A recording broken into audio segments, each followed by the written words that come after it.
Welcome to the Sleepy Historian. Tonight we journey back nearly 2,000 years to the misty lands of ancient Britain, where a queen rose against the might of Rome. This is the story of Boudica, whose name echoes through history as both warrior and mother, rebel and leader, a figure who dared to challenge an empire that seemed eternal. Let us drift back through time to when the world was younger, when forests covered most of Britain, and when the clash between two civilizations would write itself in fire and blood across the landscape. In the first century of what we now call the Common Era, Britain was a land of ancient rhythms. The sun rose each morning over rolling hills, where no Roman roads yet carved their straight lines through the countryside. Rivers meandered through valleys untouched by aqueducts, and in the forests, oak trees older than memory stretched their branches toward cloudy skies. This was a world where time moved with the seasons, where communities lived by the cycles of planting and harvest, where the Druids still gathered in sacred groves to perform rituals that connected the living with their ancestors. The tribes of Britain had dwelt on this island for centuries beyond counting. Each tribe had its own territory, its own customs, its own kings and queens. They were not a unified people, these ancient Britons, but rather a collection of communities bound by common languages, similar beliefs, and shared traditions that stretched back into the mists of prehistory. They built their settlements on hilltops for protection, surrounded by earthen banks and wooden palisades. Their houses were round, constructed of wattle and daub, with conical thatched roofs that shed the frequent British rain. Among these tribes, none was more prosperous or powerful in the eastern regions than the Iceni. Their lands stretched across what we now know as Norfolk and parts of Suffolk, a territory of fertile soil and good pasture, crossed by rivers that provided both water and transportation. The Iceni were skilled metal workers and farmers, known for their beautiful coins, stamped with images of horses and wheat sheaves, symbols of their wealth and their connection to the land.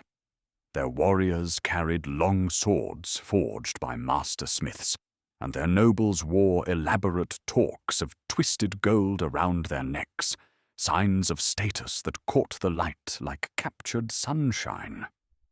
The Iceni, like many British tribes, had a tradition of powerful female leadership. Women could inherit property, lead in battle, and rule as queens in their own right. This was not unusual in the Celtic world, where the goddesses of war and sovereignty were often depicted as female, where the mystical connection between the land and its ruler was sometimes embodied by a queen rather than a king. The Iceni understood that strength came in many forms, that wisdom and courage were not the exclusive province of men. Then came the Romans, like a tide that seemed unstoppable. They had already conquered Gaul across the narrow sea, bringing their eagles and their discipline to lands that had never known such organized military might. The Romans possessed something that the British tribes lacked: unity of purpose, standardized equipment, and a military machine that could deploy the same tactics whether fighting in Germany or Africa. Their legions moved like a single organism, each soldier trained to fight not as an individual warrior seeking personal glory, but as part of a formation where collective strength overwhelmed individual courage. The Romans first came to Britain in force in the year 43 CE under the Emperor Claudius. It was not their first visit to these shores. Julius Caesar had launched 2 expeditions across the Channel nearly a century earlier, but those had been raids rather than conquest, brief forays that left little lasting impact. Now Claudius sought something more permanent, the addition of Britain to the growing Roman Empire, another jewel in the crown of Rome's dominion over the known world. The invasion began on the beaches of Kent, where 4 legions landed with their supporting auxiliary troops, perhaps 40,000 men in total. They advanced inland with the methodical precision that characterized all Roman military operations. Where they met resistance, they overwhelmed it with superior discipline and tactics. Where they found willingness to negotiate, they offered terms that seemed generous, but always favored Rome's long-term control. Some British tribes chose to fight. Others, seeing the futility of resistance against such overwhelming force, chose to become allies of Rome rather than its enemies. The Iceni fell into this latter category. Their king at the time of the Roman invasion was a man whose name has been lost to history, but he made the pragmatic decision to welcome the Romans as friends rather than face them as foes. It was a choice that would have profound consequences for his people in the years to come. The Roman advance was swift, but not without cost. They faced determined resistance from tribes like the Catuvelauni, whose capital at Camulodunum, modern Colchester, fell only after fierce fighting. The Romans understood the symbolic importance of capturing such centers of native power, and they transformed Camulodunum into the first capital of Roman Britain, complete with a temple dedicated to the divine Claudius himself. As the Romans consolidated their control over southeastern Britain, they encountered Prasutagus, who had become king of the Iceni. He was a man of middle years, experienced in the ways of both war and diplomacy, who had witnessed the transformation of his world from one of a tribal independence to one of Roman dominance. Prasutagus understood that survival in this new reality required careful navigation between the demands of his Roman overlords and the expectations of his own people. Prasutagus ruled from a settlement that archaeologists believe was located in the area of modern Norwich, though its exact location remains a mystery. His royal compound would have been impressive by British standards, a collection of large roundhouses surrounded by defensive earthworks, with outbuildings for craftsmen, stables for horses, and storage pits for grain. It was here that he held court, dispensing justice according to ancient Iceni law, receiving tribute from lesser nobles, and entertaining guests with the elaborate feasts that were central to British noble culture. The king lived in a world that was changing rapidly around him. Roman merchants had begun to appear in British markets, offering goods from across the empire: wine from Gaul, olive oil from Spain, fine pottery from workshops in modern Germany. Roman currency began to circulate, alongside traditional British coins, and Latin words started to creep into the British vocabulary. Some young British nobles travelled to Rome itself for education, returning with new ideas about law, architecture, and governance that sometimes sat uneasily with traditional ways. It was in this atmosphere of gradual transformation, of old ways being slowly overlaid with new, that Prasutagus met and married Boudica. Her name, which means victorious in the ancient British tongue, suggests that she came from a noble family, possibly one with its own traditions of female leadership. she would have been educated in the skills considered appropriate for a British noblewoman of her time. The management of a large household, the intricacies of tribal politics, the art of inspiring loyalty in followers, and quite possibly the martial skills that British women of high birth were expected to possess. Together, Prasutagus and Boudica had 2 daughters, princesses of the Iceni, who grew up in a world that straddled 2 civilizations. They would have learned to speak both their native British tongue and Latin, to appreciate both the ancient stories of their people and the literature of Rome. Their childhood would have been spent in the shadow of change, as their father navigated the increasingly complex relationship between his tribe and the Roman administration that claimed authority over all of Britain. This was the world before Boudica's revolt, a world in transition where ancient ways had not yet been entirely swept aside, but where the future clearly belonged to Rome. It was a world where accommodation seemed possible, where tribal kings like Prasutagus could maintain their dignity and their people's prosperity by accepting Roman supremacy while preserving what they could of their traditional culture. But it was also a world balanced on a knife's edge, where the wrong decision by either British or Roman leaders could shatter the fragile peace and unleash forces that neither side could fully control. The alliance between the Iceni and Rome was, from the beginning, an unequal partnership. While Roman administrators spoke diplomatically of friendship and mutual benefit, the reality on the ground was quite different. Roman law recognized only one type of political relationship with non-Roman peoples. They were either enemies to be conquered or subjects to be governed. There was no true middle ground, no genuine equality between Rome and the peoples it brought under its control. For the first years after the invasion, this reality was softened by pragmatic considerations. The Romans had conquered southern Britain with remarkable speed, but holding it required more subtle approaches than simple military force.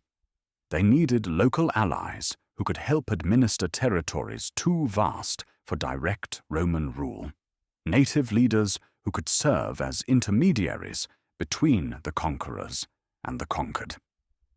Kings like Prasutagus were useful in this role, provided they understood the limits of their autonomy and never forgot who truly held power. The Roman system of client kingship was well established throughout the empire.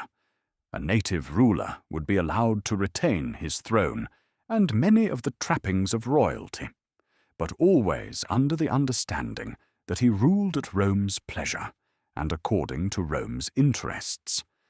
These client kings were expected to maintain order in their territories, collect taxes for Rome, provide troops when requested, and gradually introduce Roman customs and law among their people. In return, they received Roman protection and were often granted Roman citizenship, a prize that brought with it significant legal and social advantages. Prasutagus seems to have accepted these arrangements, at least initially. He understood that his people's survival depended on avoiding direct confrontation with Roman legions, whose disciplined ranks had already crushed every British army that had faced them in open battle. The Iceni had avoided the devastation that had befallen tribes like the Catuvalauni, whose resistance had been met with the full fury of Roman military might. Their fields remained unburned, their young men unslaughtered, their settlements intact. But the price of this survival became increasingly apparent as the years passed. Roman tax collectors appeared in Iceni territory with increasing frequency, demanding tribute not just in the traditional forms of cattle and grain, but in Roman silver coins that had to be acquired through trade or by melting down traditional British gold ornaments. These taxes were not negotiated or agreed upon through the ancient customs of tribute giving between equals, but imposed as the right of a superior power over its subjects. Roman law began to supersede traditional Iceni law in matters deemed important by the Roman administration. Disputes involving Roman citizens, trade contracts written in Latin, and criminal cases that might affect Roman interests were all removed from the jurisdiction of Prasutagus and his traditional council of nobles. A parallel legal system emerged, one that operated according to principles that often seemed alien to British sensibilities and that consistently favoured Roman interests over native concerns. The Roman military presence in Britain continued to grow throughout the first 2 decades after the invasion.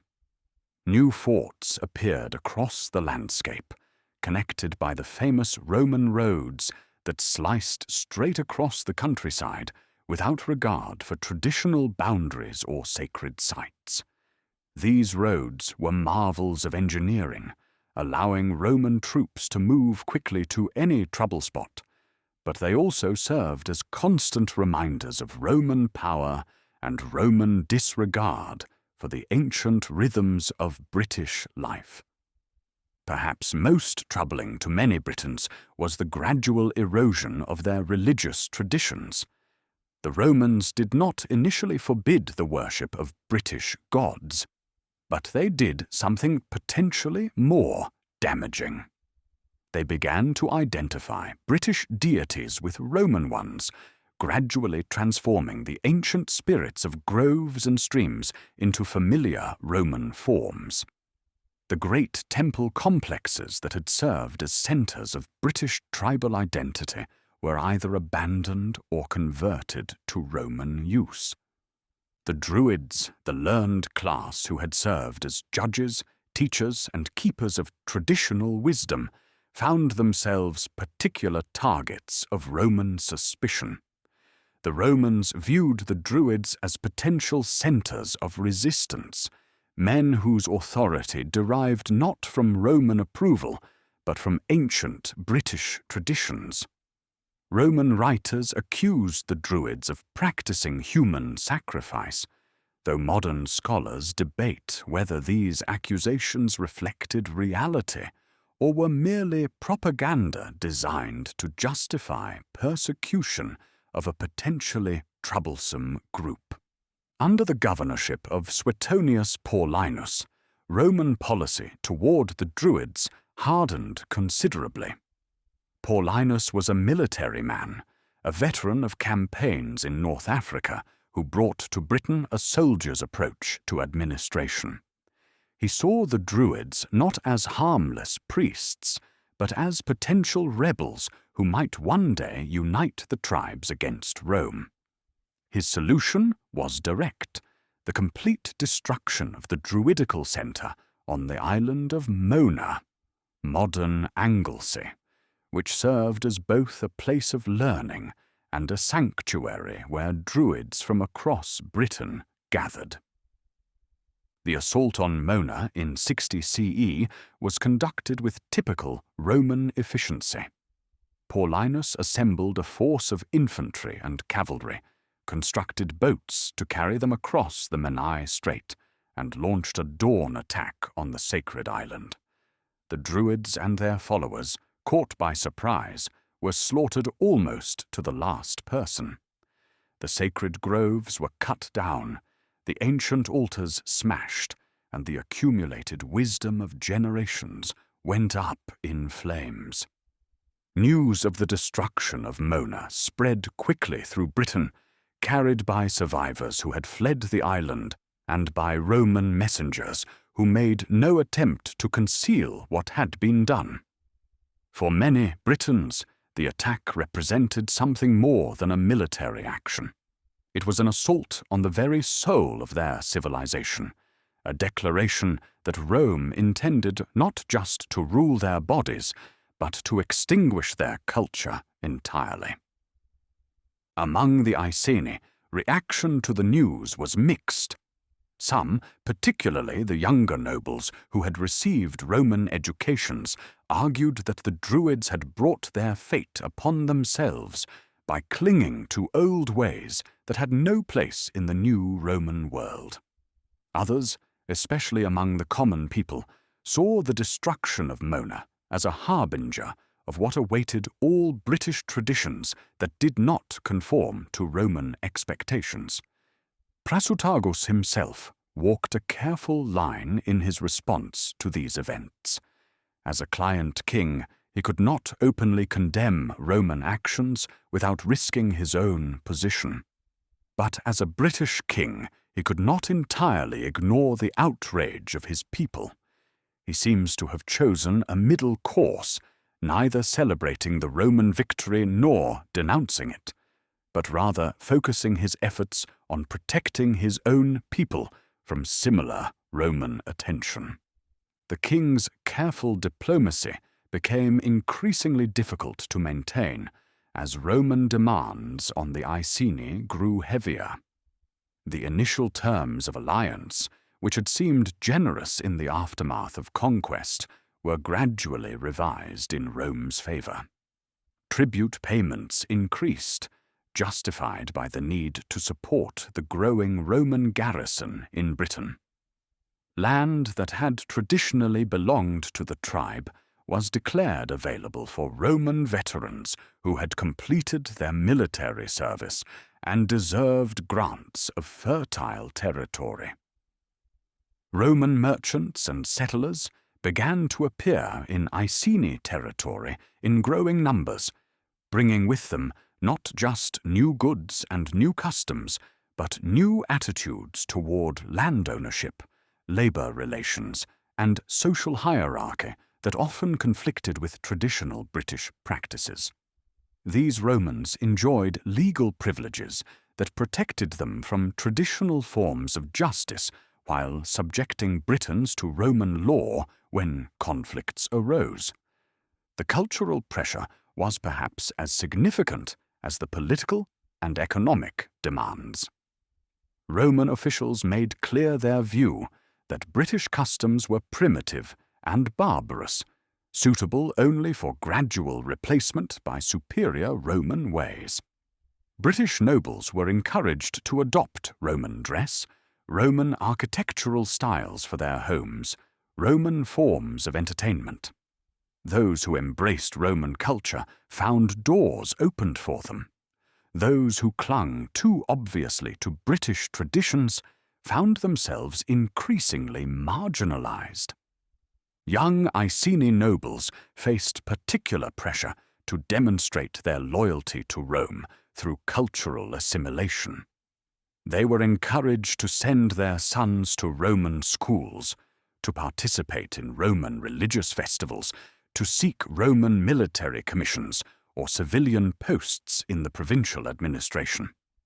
Some embraced these opportunities enthusiastically, seeing them as paths to advancement in the new Roman world. Others felt torn between loyalty to their ancestral culture and the practical necessities of life under Roman rule. This was the atmosphere in which Boudica lived during her years as Queen of the Iceni. She watched her husband navigate the increasingly treacherous waters of Romano-British relations, saw her daughters grow up in a world where their royal status meant less each year, and observed the gradual transformation of her people from proud tribal warriors into Roman subjects. The changes came slowly, incrementally, each small concession seeming reasonable in isolation, but collectively representing a fundamental transformation of Iceni society. The queen could not have known that events were already in motion that would soon force a choice between submission and rebellion.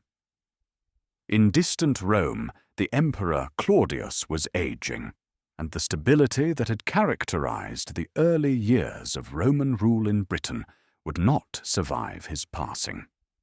New policies, new personalities, and new pressures would soon test the fragile accommodation between Rome and its British subjects, with consequences that would reshape the island's history. The year 60 CE brought changes that would transform the world of the Iceni forever. Prasutagus, who had ruled his people for nearly 2 decades, fell ill with a malady that the healers of his time could not cure. Perhaps it was one of the diseases that periodically swept through ancient communities, a fever that would not break, a growth that consumed the body from within, or simply the gradual failing of a constitution worn down by years of navigating the impossible demands of serving both his people and his Roman masters. As his strength ebbed, Prasutagus faced a decision that would have profound consequences for everyone he loved. Under traditional Iceni law, the kingdom would pass to his daughters, who had reached maturity and were recognized as his legitimate heirs. But Prasutagus understood all too well that Roman law recognized no such inheritance rights for women, particularly not for the daughters of a client king whose territory Rome coveted for more direct administration. The king spent his final months attempting to craft a solution that would preserve something for his family while satisfying Roman demands. He consulted with his advisors, negotiated with Roman officials, and ultimately devised what seemed like a clever compromise. His will, written according to Roman legal forms and witnessed by both British nobles and Roman administrators, left his kingdom jointly to his 2 daughters and to the Roman emperor himself, then Nero. This arrangement appeared to offer benefits to all parties. The Roman emperor would gain direct control over half the Iceni territory, satisfying the imperial desire for expanded direct rule while appearing to respect the wishes of a loyal client king. Prasutagus's daughters would retain their royal status and inherit substantial lands, ensuring their security and maintaining some continuity with Iceni traditions. The division seemed to balance Roman interests with respect for native customs. Boudica supported her husband's decision, understanding the impossible position he faced. She had observed Roman administrative practices closely during her years as queen, and knew that client kingdoms throughout the empire were gradually being absorbed into direct Roman rule. Perhaps this compromise would slow that process, allowing her daughters to rule at least a portion of their inheritance while adapting to the new realities of Roman dominance. The will also contained provisions for the disposition of the royal treasure, accumulated over generations of Iceni prosperity. Part of this wealth would go to Rome as a gesture of loyalty and friendship, demonstrating that Prasutagus had been a faithful ally who understood his obligations to the empire. The remainder would be divided between his daughters and trusted nobles, ensuring that traditional supporters of the royal house would have the resources to maintain their positions in the transformed kingdom. When death finally claimed Prasutagus, the funeral rites followed ancient Iceni traditions. His body was prepared according to customs that stretched back centuries, dressed in his finest garments and surrounded by the symbols of his rank. his golden torque, his ceremonial weapons, and precious objects that testified to his status and achievements. The funeral feast lasted for days, as nobles from across Iceni territory gathered to honor their dead king and pledge loyalty to his heirs. Boudica presided over these ceremonies with the dignity expected of a British queen, but she must have known that her husband's death marked the end of one era and the beginning of another, far more uncertain time. The careful balance that Prasutagus had maintained between Roman demands and Iceni independence would now be tested by new personalities and new circumstances. The queen could only hope that the arrangements he had made would prove sufficient to protect their daughter's inheritance. Her hopes were soon shattered. The Roman response to Prasutagus's death revealed the true nature of the relationship between Rome and its British allies. Rather than honoring the provisions of the will, Roman administrators saw the king's death as an opportunity to complete the absorption of Iceni territory into direct imperial control. The fiction of joint inheritance was swept aside with brutal efficiency. A Roman procurator named Decianus Catus arrived in Iceni territory with a substantial force of soldiers and administrative personnel. Catus was a freedman, a former slave who had earned his position through service to the imperial bureaucracy, rather than through noble birth or military achievement. Such men often proved more ruthless than traditional aristocrats in their dealings with subject peoples, perhaps because they felt a need to demonstrate their loyalty to Rome through excessive zeal.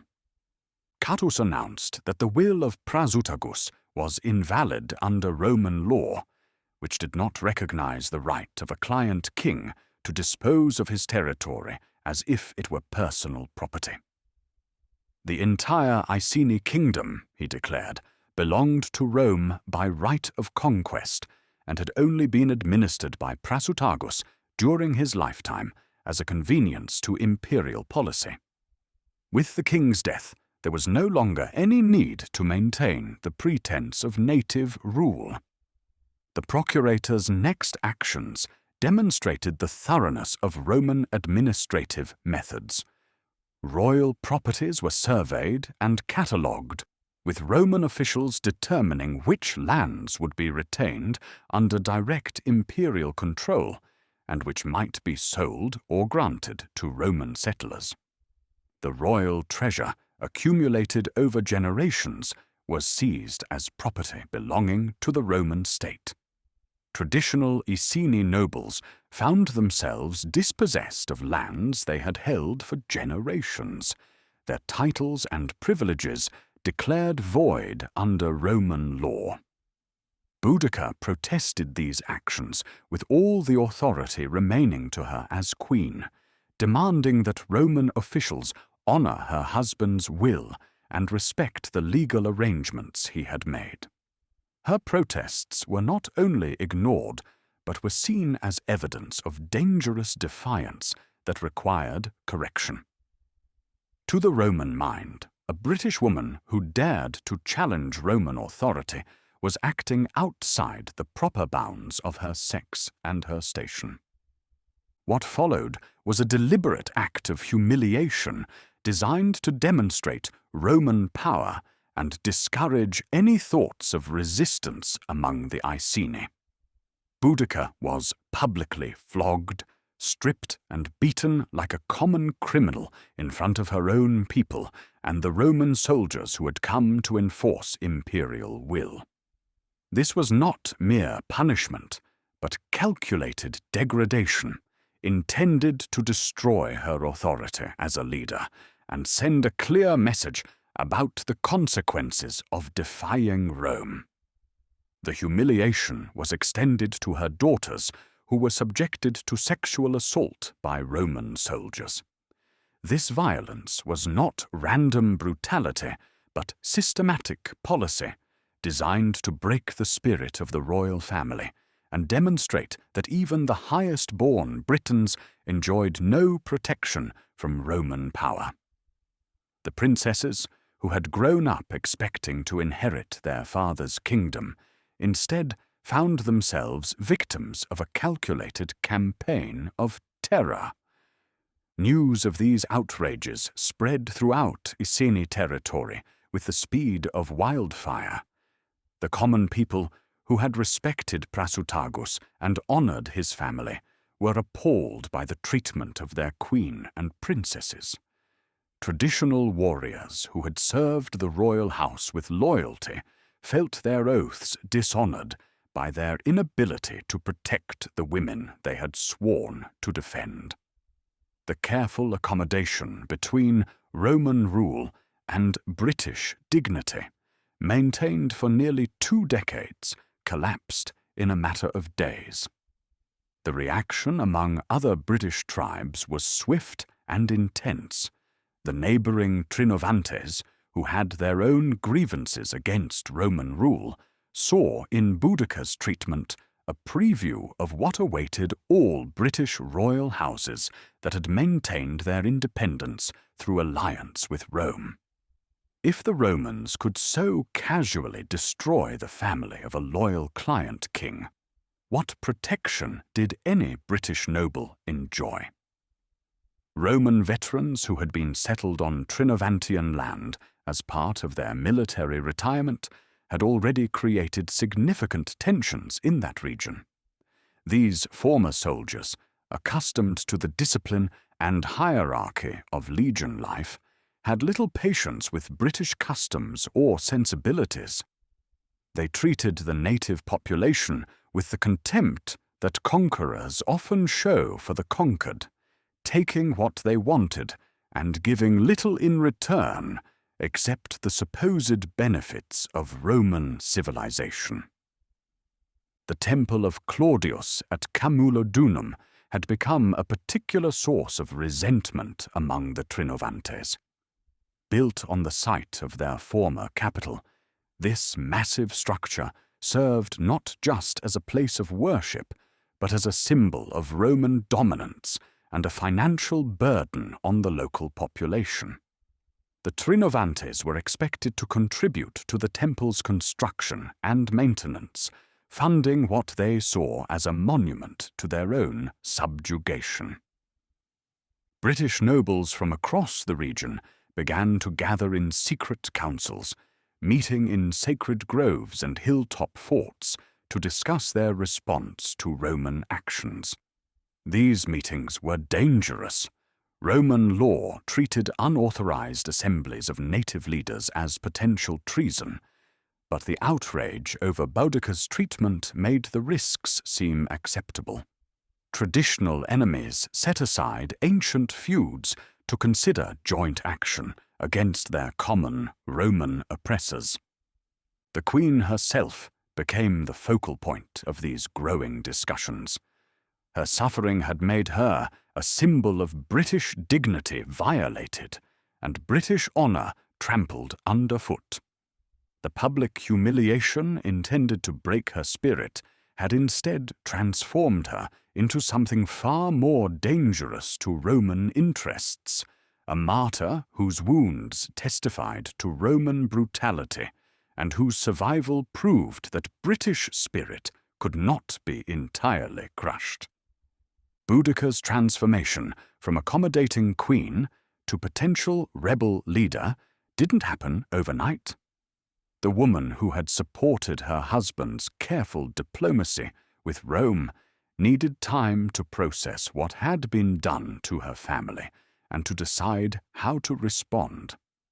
But as messengers arrived from other tribes expressing support and solidarity, as warriors began to gather around her standard, and as the full implications of Roman policy became clear, she began to see that accommodation was no longer possible.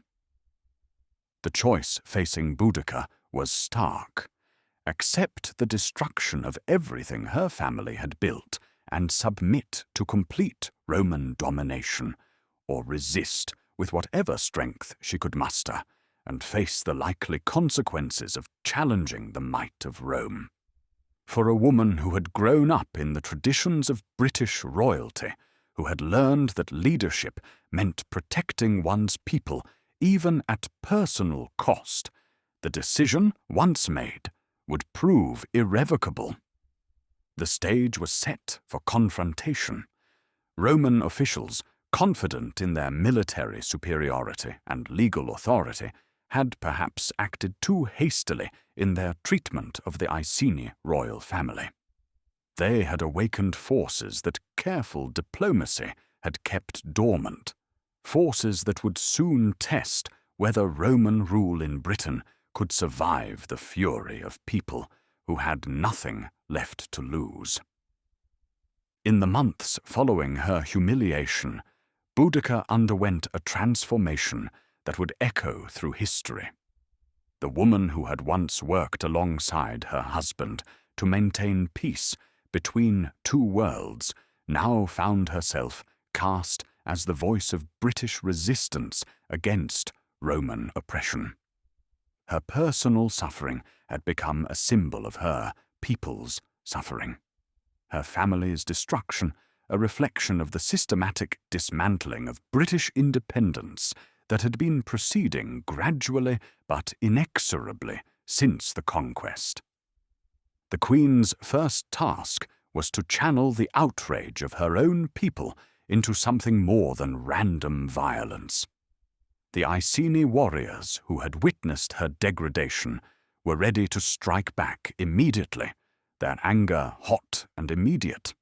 But Boudica understood that fury alone would not be sufficient to challenge Roman power. She needed to transform individual rage into collective action, to unite not just her own people, but other tribes who had suffered under Roman rule. Her message began to spread throughout the British tribes, through networks that the Romans had never fully understood or controlled. Druids who had escaped the slaughter at Mona carried word from settlement to settlement, speaking in the ancient tongue of British independence and the sacred duty to resist foreign domination. Bards composed songs that celebrated British heroes of old and called upon their descendants to prove themselves worthy of their ancestors' legacy. The Queen's appeal resonated most strongly with the Trinovantes, whose territory bordered that of the Iceni, and who had experienced their own grievances against Roman rule. The Roman settlement at Camulodunum sat like a thorn in the heart of the traditional Trinovantian territory, its veteran inhabitants treating the surrounding countryside as their personal domain. These former soldiers had settled into comfortable retirement at British expense, taking the best lands, demanding service from native labourers, and showing casual contempt for the people they had helped to conquer. The temple of Claudius, rising from the centre of what had once been the Trinovantian capital, served as a constant reminder of defeat and subjugation. Local nobles were expected to serve as priests in this alien temple, participating in rituals that honoured their own conqueror. The financial burden of maintaining the temple fell heavily on surrounding communities, adding economic grievance to cultural resentment. Leaders of the Trinovantes sent secret embassies to Boudica, carrying messages of support and promises of warriors should she decide to act. These negotiations required the utmost secrecy, for Roman intelligence networks were extensive, and the penalty for plotting rebellion was death. Meeting in ancient sacred sites that Romans avoided, using code words and symbols whose meanings stretched back generations, British leaders began to coordinate what would become the largest uprising in the history of Roman Britain. Boudica's own transformation during this period was remarkable. The queen who had once presided over diplomatic feasts where Roman and British nobles mingled cordially now became a figure of righteous vengeance, her very appearance calculated to inspire her followers and terrify her enemies. British sources, preserved in later Roman accounts, describe her as tall and imposing, with long red hair that flowed to her waist and a voice that could carry across a battlefield to reach the ears of every warrior in her army.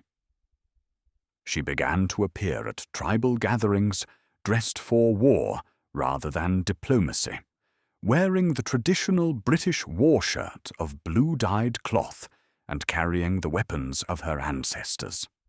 A great golden torque encircled her neck, not the refined Roman-influenced jewelry that had become popular among Romanized British nobles, but a massive piece worked in the ancient style that spoke of power rooted in British soil rather than Roman favor.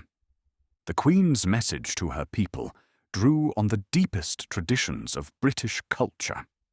She spoke of the ancestors who had ruled these lands when Rome was merely one city among many in distant Italy, of the gods and goddesses who had blessed British fields long before Roman temples cast their shadows across the countryside. She reminded her listeners that they were the descendants of warriors who had never yielded to foreign domination, that their land itself cried out for liberation from the alien laws and customs that had been imposed upon it. But Boudica was too experienced in the realities of power to rely solely on appeals to tradition and emotion. She understood that successful rebellion required careful planning, adequate resources, and strategic thinking that took account of both British strengths and Roman vulnerabilities. The Queen began to assemble around herself a council of war that included not just traditional British nobles, but also men who had served in Roman auxiliary units and understood Roman military methods from the inside. These British veterans of Roman service proved invaluable in planning the uprising. They could describe Roman fortifications, explain Roman tactical formations, and identify the weaknesses in Roman defensive arrangements that might be exploited by British forces.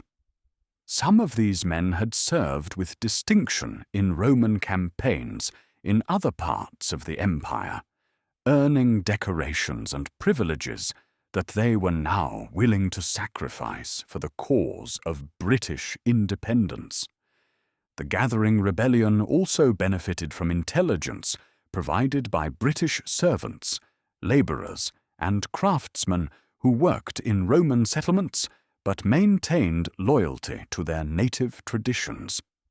These men and women could report on Roman troop movements, the state of Roman defenses, and the morale of Roman garrisons.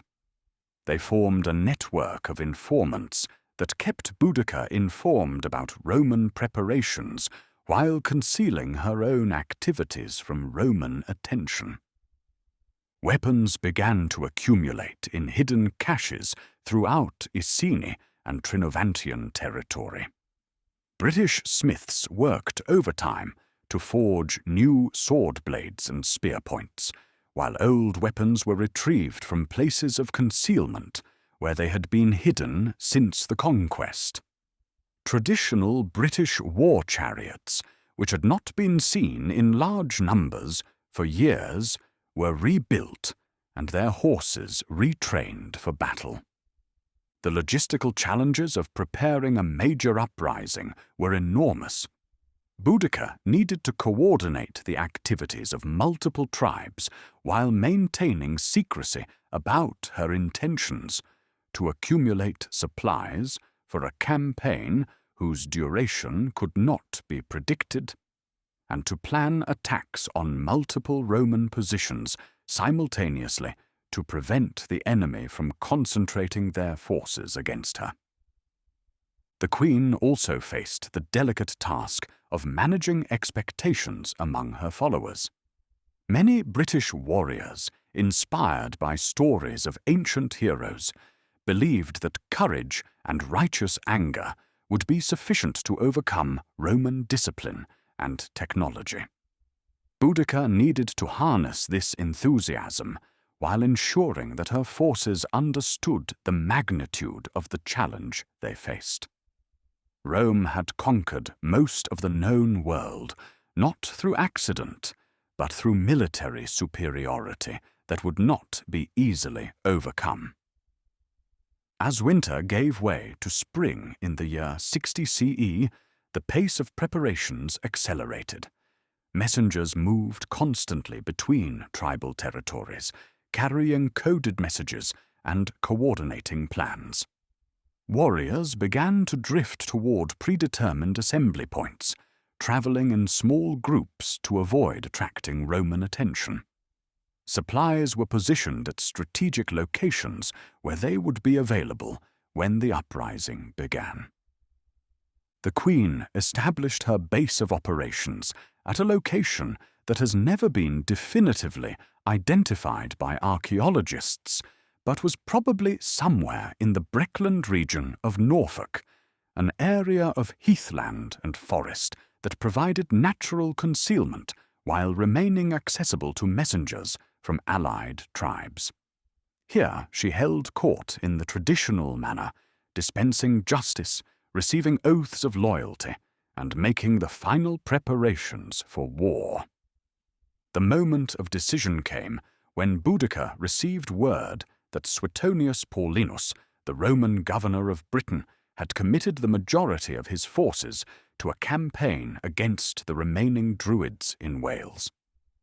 The 14th Legion Gemina and the 20th Legion Valeria Victrix, along with their supporting auxiliaries, were hundreds of miles away from the heartland of Roman Britain, engaged in what they believed to be the final elimination of organized Druidical resistance. This was the opportunity for which Boudica had been waiting. With the main Roman field army occupied in Wales, the remaining Roman forces in southeastern Britain were scattered in small garrisons throughout the conquered territory. Individual settlements and forts that seemed impregnable when supported by the full weight of Roman military might become vulnerable targets when isolated and outnumbered. The Queen called a final council of war, attended by leaders from multiple tribes who had committed themselves to the uprising. The atmosphere was tense with anticipation, for everyone present understood that they were about to cross a line from which there would be no return. Once the rebellion began, there could be no negotiation, no return to the uneasy accommodation that had prevailed since the conquest. The choice would be victory or death, freedom or annihilation. Boudica addressed her assembled warriors with words that combined practical planning with spiritual inspiration. She spoke of the tactical situation that favored their cause, of the weakness of Roman defenses and the strength of British arms. But she also invoked the gods of her people, calling upon the spirits of the land itself to aid in the struggle for liberation. Her speech, preserved in fragmentary form by Roman historians, painted the coming conflict as more than a political rebellion. It was a holy war to restore the proper relationship between the British people and their ancestral homeland. The die was cast. Across the territories of multiple tribes, warriors who had spent months in secret preparation received the signal they had been awaiting. The rebellion that would shake Roman Britain to its foundations was about to begin, led by a queen whose personal suffering had become the catalyst for her people's desperate bid for freedom. The careful world of accommodation and compromise that had characterized British-Roman relations since the conquest was about to be swept away in a tide of violence whose consequences neither side could fully foresee. The rebellion began at dawn on a day in late spring, 60 CE, when the countryside still bore the fresh green of new growth and the air carried the scent of wild flowers blooming in meadows that had known peace for nearly 2 decades. The signal was given simultaneously across multiple tribal territories, smoke columns rising from hilltop beacons, horn calls echoing from ancient earthworks, and messengers galloping along paths that had carried British communications long before Roman roads carved their straight lines across the landscape. The first target was Camulodunum, the former Trinovantian capital that Rome had transformed into the symbol of imperial dominance in Britain. The Roman settlement sprawled across the site where British kings had once held court, its red-tiled roofs and stone buildings a stark contrast to the traditional roundhouses that still dotted the surrounding countryside. At its heart stood the massive temple of Claudius, its columns and pediments declaring Roman architectural supremacy over the conquered landscape. The Roman inhabitants of Camulodunum had grown comfortable in their dominance, perhaps too comfortable for their own safety. The veteran soldiers who had been granted land there as part of their retirement benefits had settled into the rhythms of civilian life, their military alertness dulled by years of easy prosperity. They had built fine houses, established profitable farms, and created a miniature version of Rome in the British countryside, complete with forums, baths, and amphitheatres, where they could enjoy the entertainments they remembered from their military service. These Romans had little reason to expect trouble from the native population. The Trinovantes had been quiet since their initial defeat, apparently resigned to Roman rule and even participating in the economic opportunities that came with integration into the Roman Empire. British craftsmen worked for Roman customers, British farmers supplied Roman markets, and British labourers built Roman monuments. The surface tranquility masked deeper currents of resentment, but few Romans bothered to look beneath that surface. The attack came without warning, a coordinated assault that struck the settlement from multiple directions simultaneously. British warriors emerged from forests and marshlands where they had spent the night in concealment, their approach masked by the morning mist that rose from the river. They moved with the silence of men who had learned stealth in childhood, carrying weapons that had been hidden for months, and wearing the war paint that their ancestors had used to terrify Roman legions in the early days of conquest.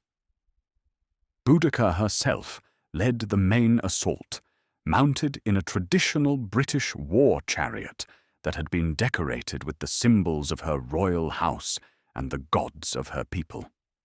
The sight of their queen driving into battle, her red hair streaming behind her like a banner, inspired her warriors to acts of desperate courage.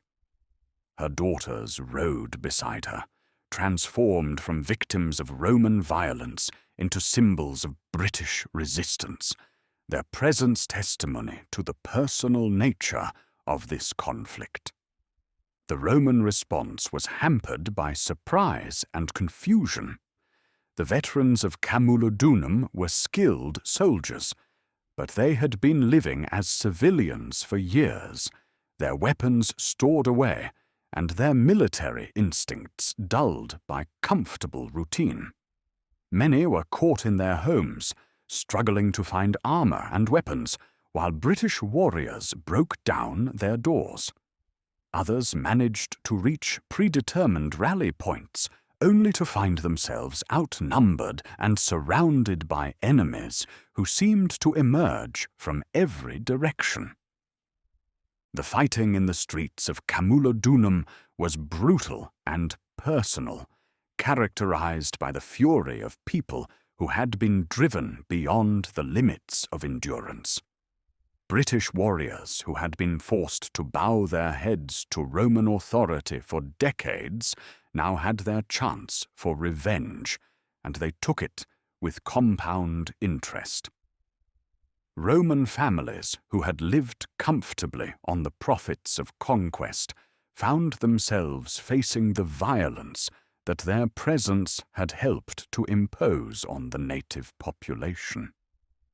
Some Romans attempted to flee the settlement, loading their most precious possessions onto carts and heading for the roads that led to other Roman strongholds.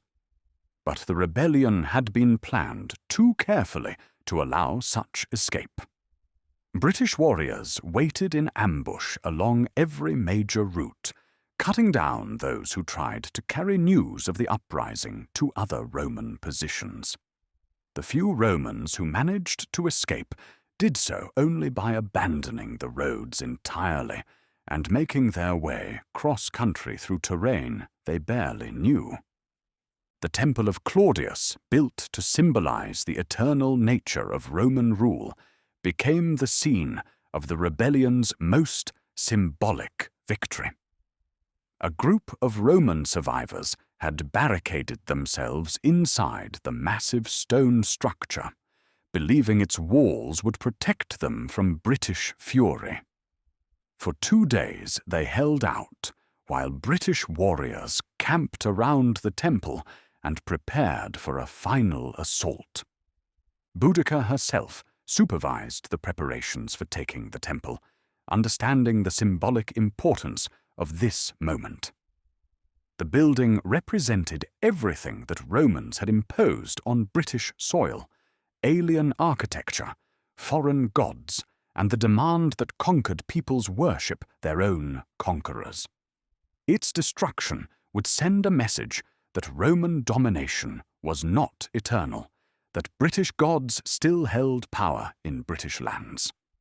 The final assault on the temple was coordinated with the precision of a military operation. British warriors had spent their time well during the siege, constructing siege engines from materials scavenged from Roman buildings and applying knowledge gained from their service in Roman auxiliary units. When the attack began, it combined traditional British fury with techniques learned from their enemies. Fire was the weapon that finally breached the temple's defenses.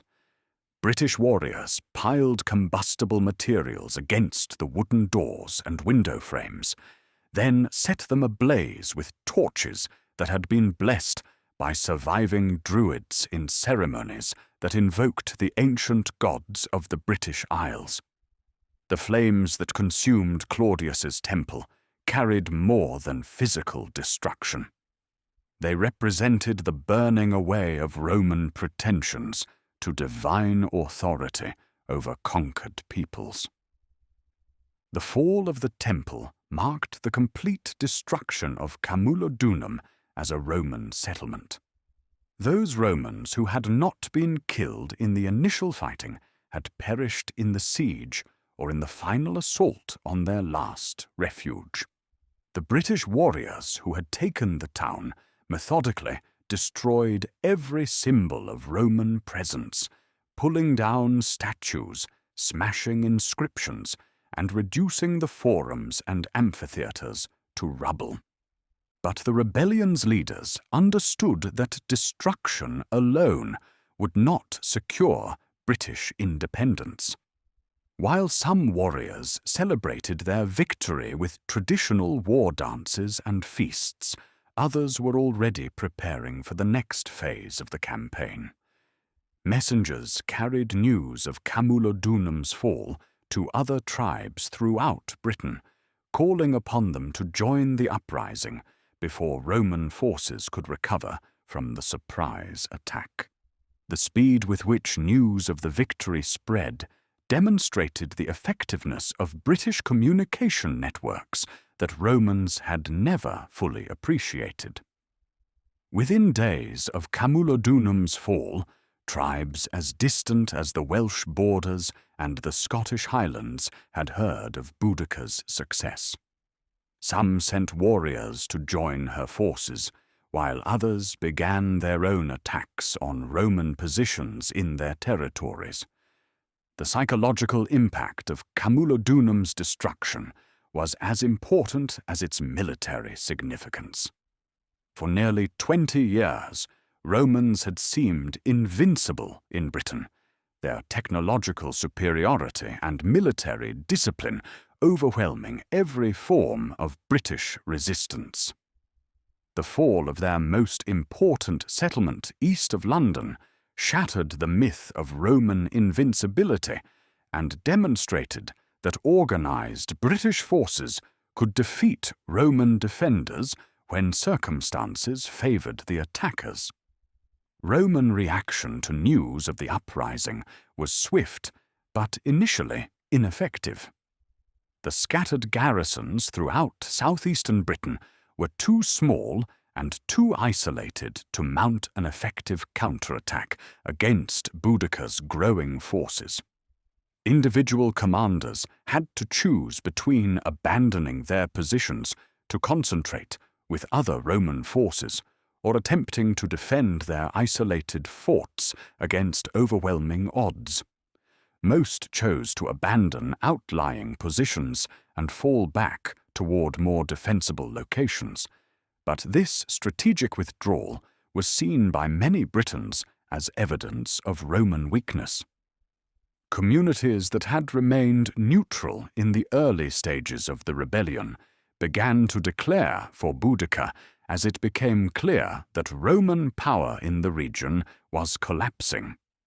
The careful structure of alliances and accommodations that had maintained Roman rule was disintegrating as quickly as it had been built.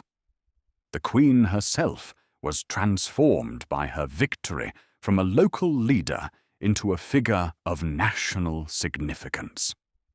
British tribes that had never acknowledged Iceni leadership now sent representatives to her court, offering their warriors for the common cause of expelling Roman rule from Britain. Boudica found herself not just leading her own people's quest for revenge, but commanding a coalition that represented the largest, unified, British military effort since the original Roman invasion. As spring turned toward summer, Boudica's forces continued to grow. The destruction of Camulodunum had provided both weapons and supplies for the expanding rebellion, while the psychological impact of victory attracted new recruits from throughout Roman Britain. The Queen, who had begun her rebellion seeking justice for personal wrongs, now found herself leading a national uprising that threatened to undo 2 decades of Roman conquest. The flames that had consumed the temple of Claudius were spreading across the countryside, carried not just by British warriors, but by the ideas they represented. The rebellion had become something larger than its origins, a movement that challenged not just Roman political control, but the entire Roman vision of civilization imposed upon conquered peoples. The careful world of compromise and accommodation was burning, and from its ashes was emerging something that Romans had not seen in Britain since the early days of conquest: a unified British resistance determined to fight for complete independence regardless of the cost. The success at Camulodunum had unleashed forces that spread across southeastern Britain like wildfire on a dry summer's day. Word of Boudica's victory travelled faster than Roman messengers could carry warnings to isolated garrisons, faster even than the Queen's own forces could advance across the countryside. The psychological impact of seeing Roman invincibility shattered had awakened something that had lain dormant in British hearts for nearly 20 years, the belief that resistance was possible, that the conquerors could be conquered. Boudica's army was no longer the relatively small force of Iceni and Trinovantian warriors that had struck at Camulodunum. Victory had drawn recruits from across the breadth of Roman Britain, men and women who had heard the call to arms and abandoned their fields, their crafts, and their comfortable accommodations with Roman rule to join the great uprising. They came from tribes that had submitted early to Roman authority, and tribes that had fought bitter campaigns against the legions, united now by shared purpose and shared hope. The army that moved across the British countryside in the summer of 60 CE was unlike anything Romans had faced since the initial conquest. Traditional British warriors marched alongside men who had served in Roman auxiliary units and learned Roman military techniques. Women fought beside their husbands and brothers, following ancient Celtic traditions that gave female warriors equal status with men in battle. Children and elderly non-combatants followed the army, carrying supplies and caring for the wounded, creating a vast, moving community that was as much a migration as a military campaign. At the head of this host rode Boudica herself, no longer simply a wronged queen seeking personal justice, but a symbol of British independence and British rage. Roman observers who saw her during this period described a figure both magnificent and terrifying. Tall and commanding, with flowing red hair and a voice that could be heard across a battlefield, wearing the traditional dress of a Celtic warrior queen, but armed with weapons that testified to her deadly skill in combat. The Queen's next target was Londinium, the growing commercial centre that Romans were already beginning to see as the natural capital of their British provinces. Unlike Camulodunum, which had been primarily a settlement of Roman veterans and colonial officials, Londinium was a thriving port and trading centre that attracted merchants, craftsmen, and settlers from across the empire.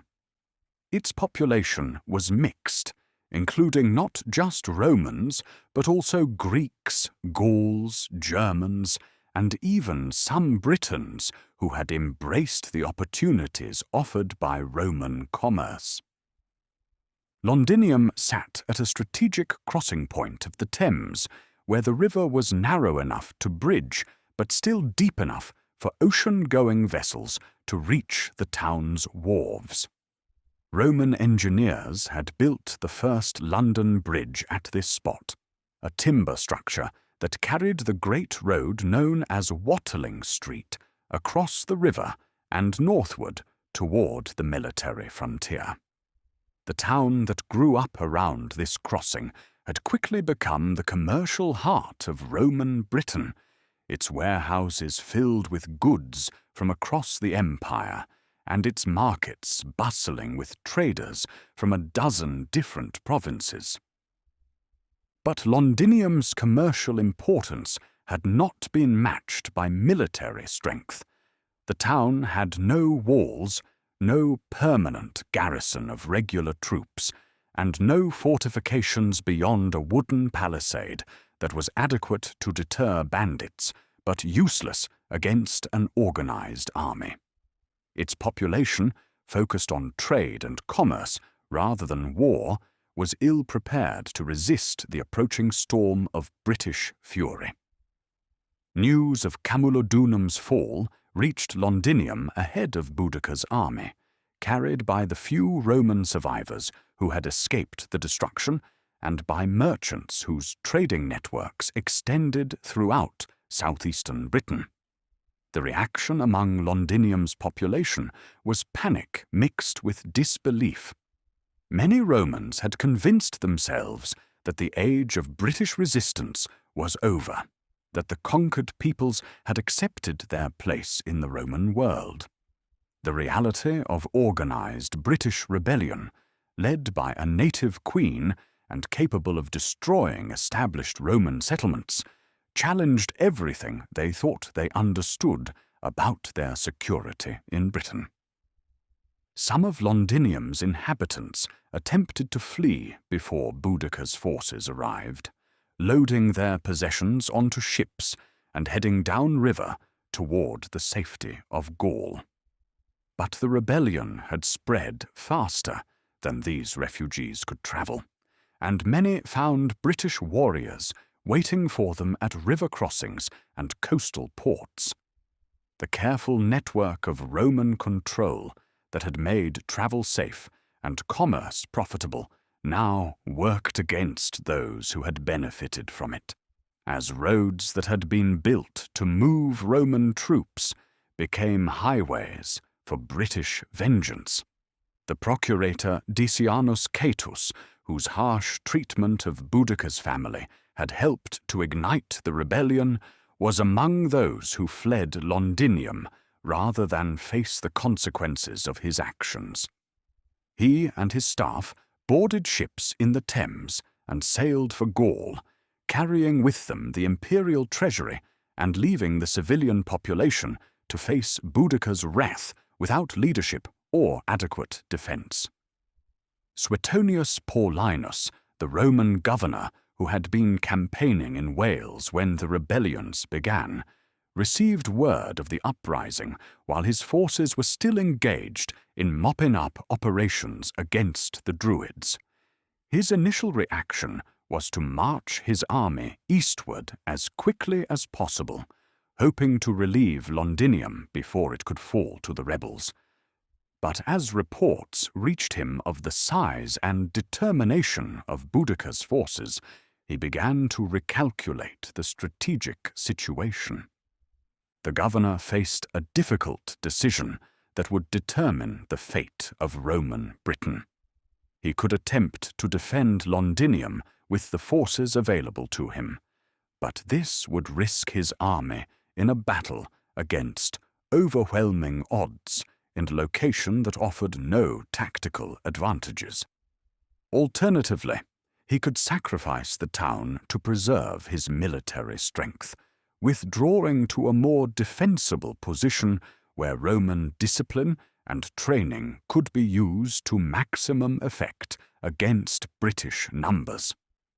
Paulinus chose the harder but strategically wiser course.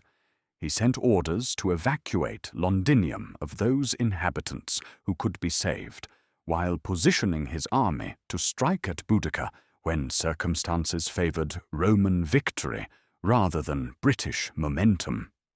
It was a decision that would cost thousands of civilian lives, but preserve the military capacity necessary for eventual Roman victory. When Boudica's forces reached Londinium, they found a town in the throes of chaotic evacuation. Some inhabitants had already fled, while others waited desperately for ships or carts to carry them to safety. A few, either through confidence in Roman power or inability to abandon their properties, had decided to remain and trust in Roman protection that would not come.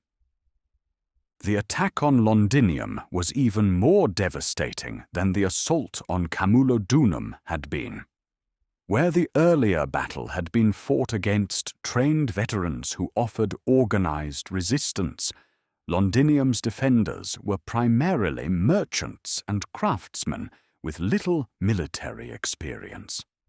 The town's wooden buildings, constructed for commerce rather than defense, offered little protection against British warriors who had learned the arts of siege warfare from their Roman enemies.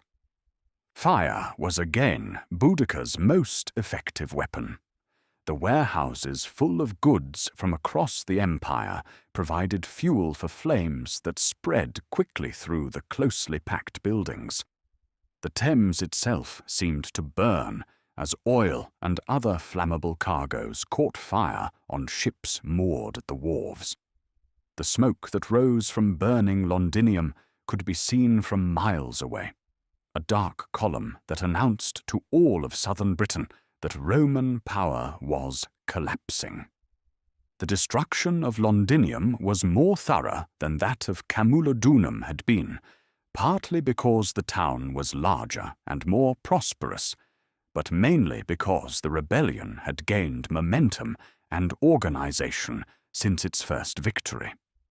Boudica's forces now included siege specialists who understood how to bring down Roman buildings systematically, and supply specialists who could organize the distribution of captured goods to the Queen's growing army.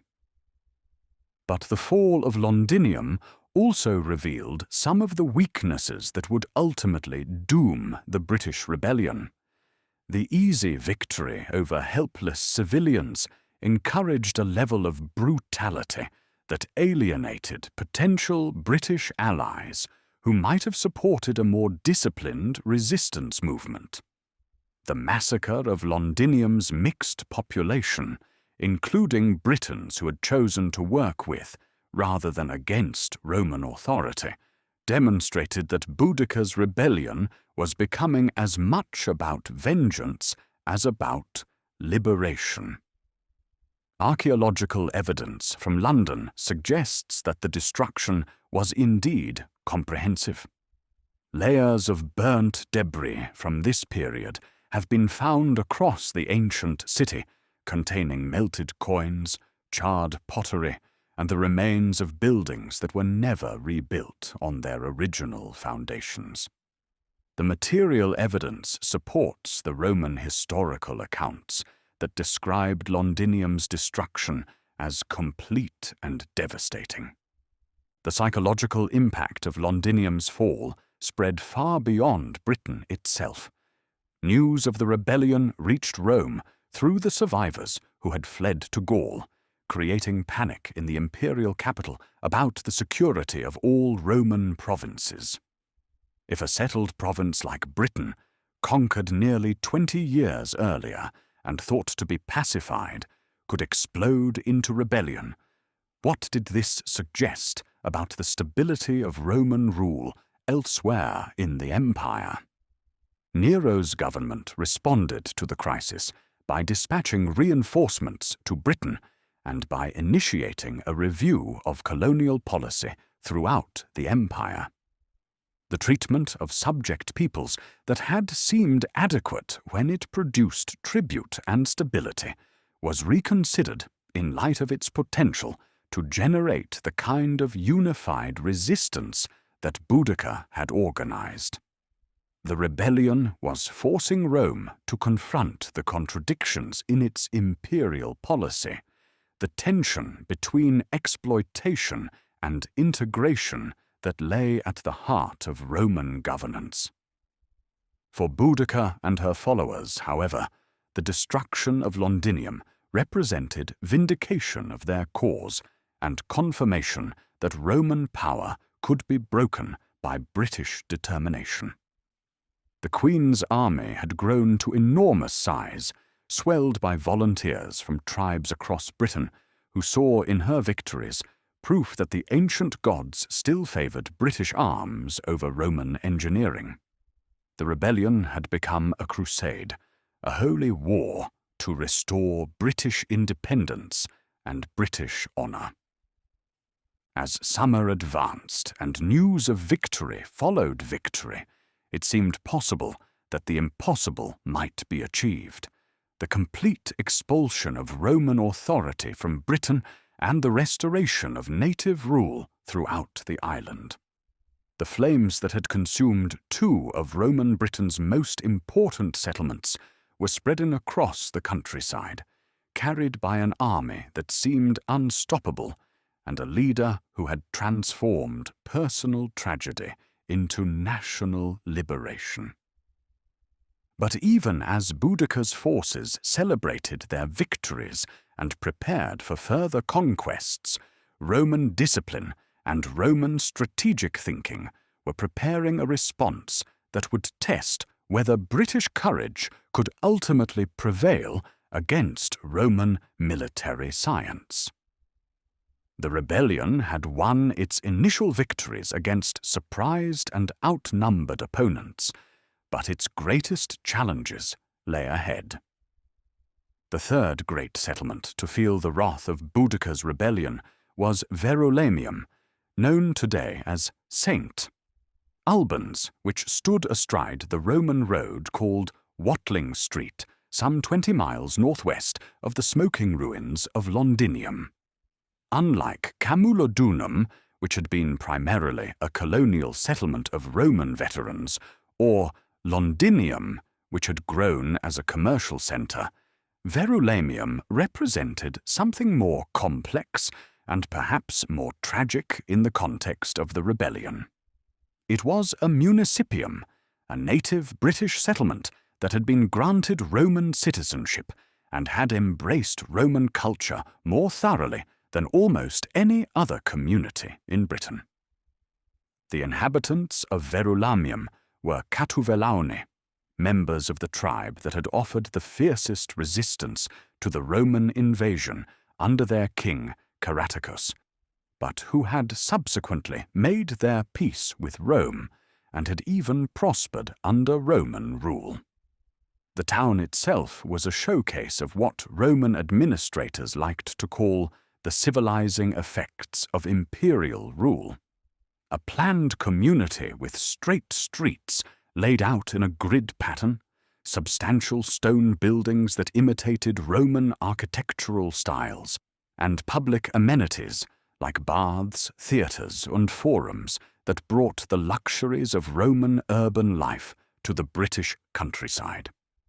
The citizens of Verulamium had embraced Roman culture with an enthusiasm that reflected both genuine appreciation for Roman achievements and practical recognition of the advantages that came with Roman favour. Young men from leading families had served with distinction in Roman auxiliary units, earning citizenship and sometimes even equestrian rank. Local magistrates had built fine houses decorated with mosaics and frescoes that rivaled those found in Italian cities. The town's basilica and forum were points of pride, architectural achievements that demonstrated the ability of British craftsmen to master Roman techniques. But this very success made Verulamium a target for Boudica's forces, not despite its Roman character, but because of it. To the Queen and her followers, the town represented the ultimate betrayal of British independence, a community of Britons who had not merely submitted to Roman rule, but had actively embraced it, abandoning their ancestral culture in pursuit of Roman approval and Roman advantage. The prosperity of Verulamium was seen as collaboration with the enemy, a prosperity built on the submission and exploitation of other British communities. News of Boudica's approach reached Verulamium through the same networks that had carried word of Camulodunum's fall and Londinium's destruction. But unlike those earlier targets, Verulamium's population could not simply be divided into Roman oppressors and British victims. The town's inhabitants were themselves Britons, many of whom had family connections with tribes that were now marching under Boudica's standards. The approaching army included relatives former neighbours, and old friends who now saw Verulamium's citizens as traitors to their own people. The response among Verulamium's population was divided and anguished. Some argued for immediate surrender, pointing out that they were Britons facing other Britons and should be able to negotiate some accommodation with the rebels. Others, particularly those who had achieved significant status under Roman rule, argued for resistance, believing that their Roman citizenship and their loyalty to the empire would eventually bring protection from Roman military forces.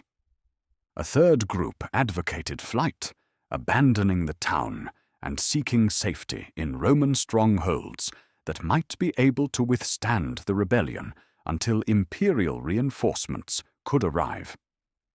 But this option was complicated by the fact that most Roman strongholds were already overcrowded with refugees from earlier attacks, and the roads between settlements were controlled by British war bands that showed little mercy to those they considered collaborators. The debate over how to respond to Boudica's approach revealed the deep divisions that Roman rule had created within British society. Families were split between those who had prospered under Roman authority and those who had suffered under it. Traditional ties of kinship and clan loyalty conflicted with newer allegiances based on Roman citizenship and Roman opportunity. The rebellion was forcing British communities to choose sides in ways that would leave permanent scars, regardless of the ultimate outcome. Some of Verulamium's leading citizens attempted to negotiate with Boudica's forces before they reached the town, sending embassies that emphasized their British ancestry and their willingness to support the rebellion if their property and status could be protected. These negotiations revealed both the desperation of Verulamium's inhabitants and the uncompromising nature of the rebellion's objectives. Boudica was not interested in acquiring new allies who had served Rome faithfully for decades. She was pursuing a war of liberation that had no place for those who had chosen collaboration over resistance. The Queen's response to these diplomatic overtures was swift and unambiguous. The embassies were turned away with the message that traitors to British independence could expect no mercy from British arms. Those who had chosen Roman citizenship over British freedom had made their choice and would face the consequences. There would be no negotiated settlement, no recognition of degrees of guilt or innocence, no accommodation for the complex realities of life under imperial rule.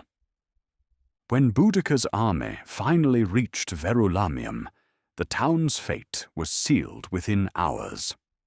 The defensive preparations that had been hastily constructed were no match for an army that had already demonstrated its ability to destroy much better defended positions.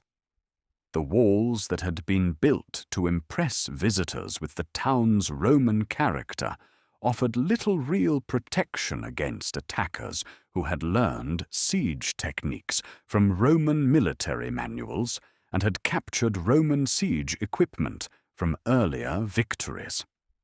The attack on Verulamium was characterized by a level of fury that exceeded even the destruction of Camulodunum and Londinium. The personal nature of the conflict between Britons who had chosen different responses to Roman rule gave the battle an intensity that purely ethnic conflicts often lack. Families that had been divided by political choices faced each other across battle lines, with consequences that went beyond mere military victory or defeat. The fighting in Verulamium's streets was brutal and personal, marked by individual acts of vengeance that reflected years of accumulated resentment and betrayal.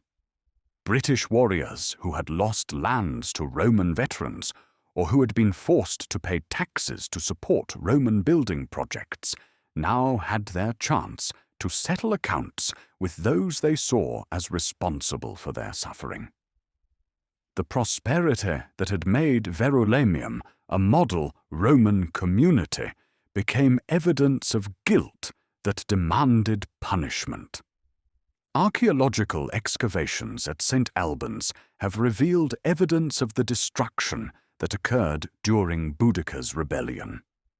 Layers of burnt debris from this period contain the remains of fine buildings that were systematically destroyed, their stone foundations scattered, and their decorative elements smashed beyond repair. The material evidence supports the literary sources that describe the attack as comprehensive and devastating, leaving little of the Roman town intact. But the destruction of Verulamium also marked a turning point in the rebellion's character and perhaps in its ultimate fate. The massacre of fellow Britons, regardless of their political choices, alienated potential supporters who might have joined the rebellion if it had maintained a more disciplined character.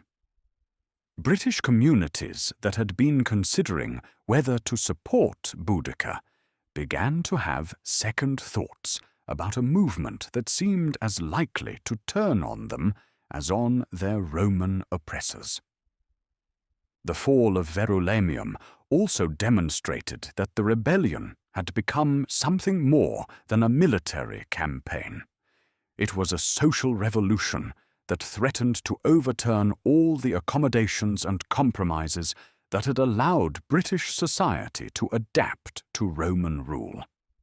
The destruction of a prosperous British community sent a message that the rebellion would accept nothing less than the complete rejection of Roman influence and the restoration of pre-conquest British culture. Roman observers, both contemporary and later, would use the destruction of Verulamium as evidence of the barbarous nature of British resistance and the civilizing mission of Roman rule. They pointed to the town's destruction as proof that Britons were incapable of appreciating the benefits of Roman civilization, and that imperial authority was necessary to prevent such communities from descending into chaos and violence. But from the perspective of Boudica and her followers, the destruction of Verulamium represented the necessary elimination of a cancer that threatened to spread Roman corruption throughout British society. The town's prosperity had been built on collaboration with foreign oppressors. Its culture had been polluted by alien influences, and its very existence represented the gradual death of authentic British civilization. Its destruction was seen as surgical removal of diseased tissue from the body politic of Britain. The three great victories, Camulodunum, Londinium, and Verulamium, had established Boudica as the most successful British resistance leader since Caratacus, but they had also revealed the contradictions and limitations that would ultimately doom her rebellion. The movement that had begun as a quest for justice had evolved into a war of extermination that threatened to consume British society itself. The unity that had made the rebellion possible was beginning to fracture under the weight of its own success and the extreme measures that success seemed to require. As the smoke from burning Verulamium rose into the summer sky, it carried with it both the hopes and the fears of British independence. The rebellion had achieved more than anyone had thought possible, destroying the three most important Roman settlements in southeastern Britain and demonstrating that organized British resistance could challenge imperial authority. But it had also unleashed forces that might prove as dangerous to British society as Roman rule had ever been. The Queen, who had begun her campaign seeking justice for personal wrongs, now commanded a movement that threatened to reshape British civilization entirely. The question that faced her as she stood among the ruins of Verulamium was whether the rebellion could maintain its unity and discipline long enough to complete the expulsion of Roman authority, or whether the forces it had unleashed would consume it from within before that goal could be achieved.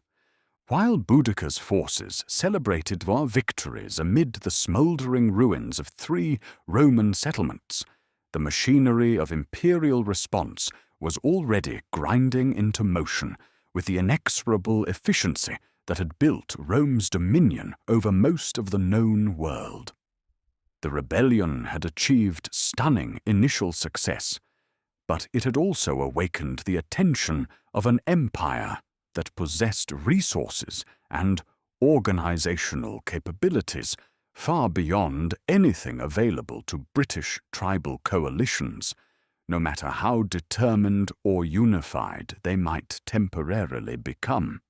Suetonius Paulinus, the Roman governor whose campaign against the Druids in Wales had provided Boudica with the opportunity for her initial attacks, faced a strategic situation unlike anything in his long military career. A veteran commander who had earned his reputation in the mountains of North Africa fighting Berber tribes, he understood both the capabilities and the limitations of tribal warriors. But the British rebellion presented challenges that went beyond mere military tactics. It threatened the entire foundation of Roman authority in Britain, and, by extension, the stability of imperial rule throughout the provinces. The governor's first task was to assemble sufficient forces to confront Boudica's army, which intelligence reports suggested had grown to enormous size, possibly exceeding 100,000 warriors, though such numbers are difficult to verify from ancient sources and may include non-combatants as well as fighters. Against this multitude, Paulinus could muster perhaps 10,000 legionary soldiers and an equal number of auxiliary troops, a force that seemed pitifully small by comparison, but which possessed advantages that might offset the numerical disparity. The core of Paulinus's army consisted of the 14th Legion Gemina and elements of the 20th Legion Valeria Victrix, veteran units that had participated in the conquest of Britain and had spent years campaigning on the Welsh frontier. These were professional soldiers, many of whom had served for decades in Britain and understood both the terrain and the fighting methods of British warriors. Their discipline, training, and equipment represented the culmination of centuries of Roman military development, refined through countless campaigns across 3 continents. Supporting the legions were auxiliary units recruited from throughout the empire, including cavalry squadrons from Gaul and Germany, archers from Syria, and slingers from the Balearic Islands. These troops brought specialized skills that complemented the heavy infantry capabilities of the legions, providing the tactical flexibility that had made Roman armies victorious against every type of enemy they had encountered. More importantly, many of the auxiliary soldiers were themselves from recently conquered territories and understood the mindset and motivations of rebellious subjects. But Paulinus possessed advantages beyond mere military strength. The Roman army was supported by an administrative and logistical system that could coordinate the movement of men and supplies across vast distances with unprecedented efficiency. Roman roads allowed rapid communication between widely separated units, while Roman supply depots provided the food, weapons, and equipment necessary to sustain military operations far from traditional bases. This infrastructure, built over decades of patient investment, gave Roman forces a strategic mobility that tribal armies couldn't match. The governor also benefited from intelligence networks that had been developed since the conquest and which continued to function even in areas under rebel control. Roman merchants, freedmen, and slaves who remained loyal to the empire provided information about rebel movements, intentions, and weaknesses. Some British nobles who had not joined the rebellion maintained secret communication with Roman authorities, providing intelligence that helped Paulinus understand the political dynamics within Boudica's coalition. As Paulinus consolidated his forces and planned his response to the rebellion, he faced pressure from multiple directions. Survivors from the destroyed settlements demanded immediate action to avenge the massacres and restore Roman authority. Imperial officials in Rome, informed of the crisis through the refugee procurator Decianus Catus, demanded swift resolution of a situation that threatened to spread throughout the empire if not quickly contained. Military subordinates argued for various strategies, from immediate attack to defensive withdrawal to await reinforcements from the continent. The governor's decision to concentrate his forces rather than attempting to defend multiple positions simultaneously was based on sound military principle. But it required him to sacrifice additional territory and population to rebel control in the short term. Roman settlements and isolated farmsteads throughout southeastern Britain were abandoned as their inhabitants fled toward the remaining Roman strongholds or were overrun by the expanding rebellion. Each day of delay allowed Boudica's forces to grow stronger and more confident, while Roman prestige suffered further damage. Meanwhile, Boudica herself faced challenges that success had brought to her coalition. The army that had begun as a unified force of Iceni and Trinovantian warriors seeking justice had evolved into something much larger and more complex. Warriors from dozens of tribes had joined the rebellion, each group bringing its own traditions, expectations, and objectives. Maintaining unity among such diverse forces required political skills that were as important as military leadership. The Queen's Council of War now included chiefs from tribes that had traditionally been enemies of each other. Men whose participation in the rebellion did not necessarily mean they had abandoned their ancestral rivalries and ambitions.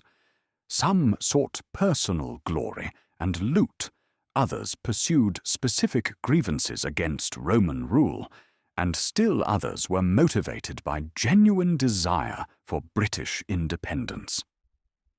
Balancing these different motivations while maintaining focus on the common enemy required constant diplomatic effort. Supply and logistics also presented growing problems for the rebel army. The British coalition lacked the organizational systems that allowed Roman forces to operate far from their bases for extended periods. Traditional British warfare had consisted of short campaigns followed by return to tribal territories for harvest and other seasonal activities. The sustained campaign necessary to complete the expulsion of Roman authority required types of planning and organization that were foreign to British military tradition. The destruction of Roman settlements had provided substantial loot and supplies, but it had also eliminated the productive capacity that might have supported a long-term military effort. The rebellion was literally consuming the economic foundation of the territory it liberated, leaving scorched earth that could not contribute to future operations. This tactical success threatened to become a strategic liability as the campaign continued.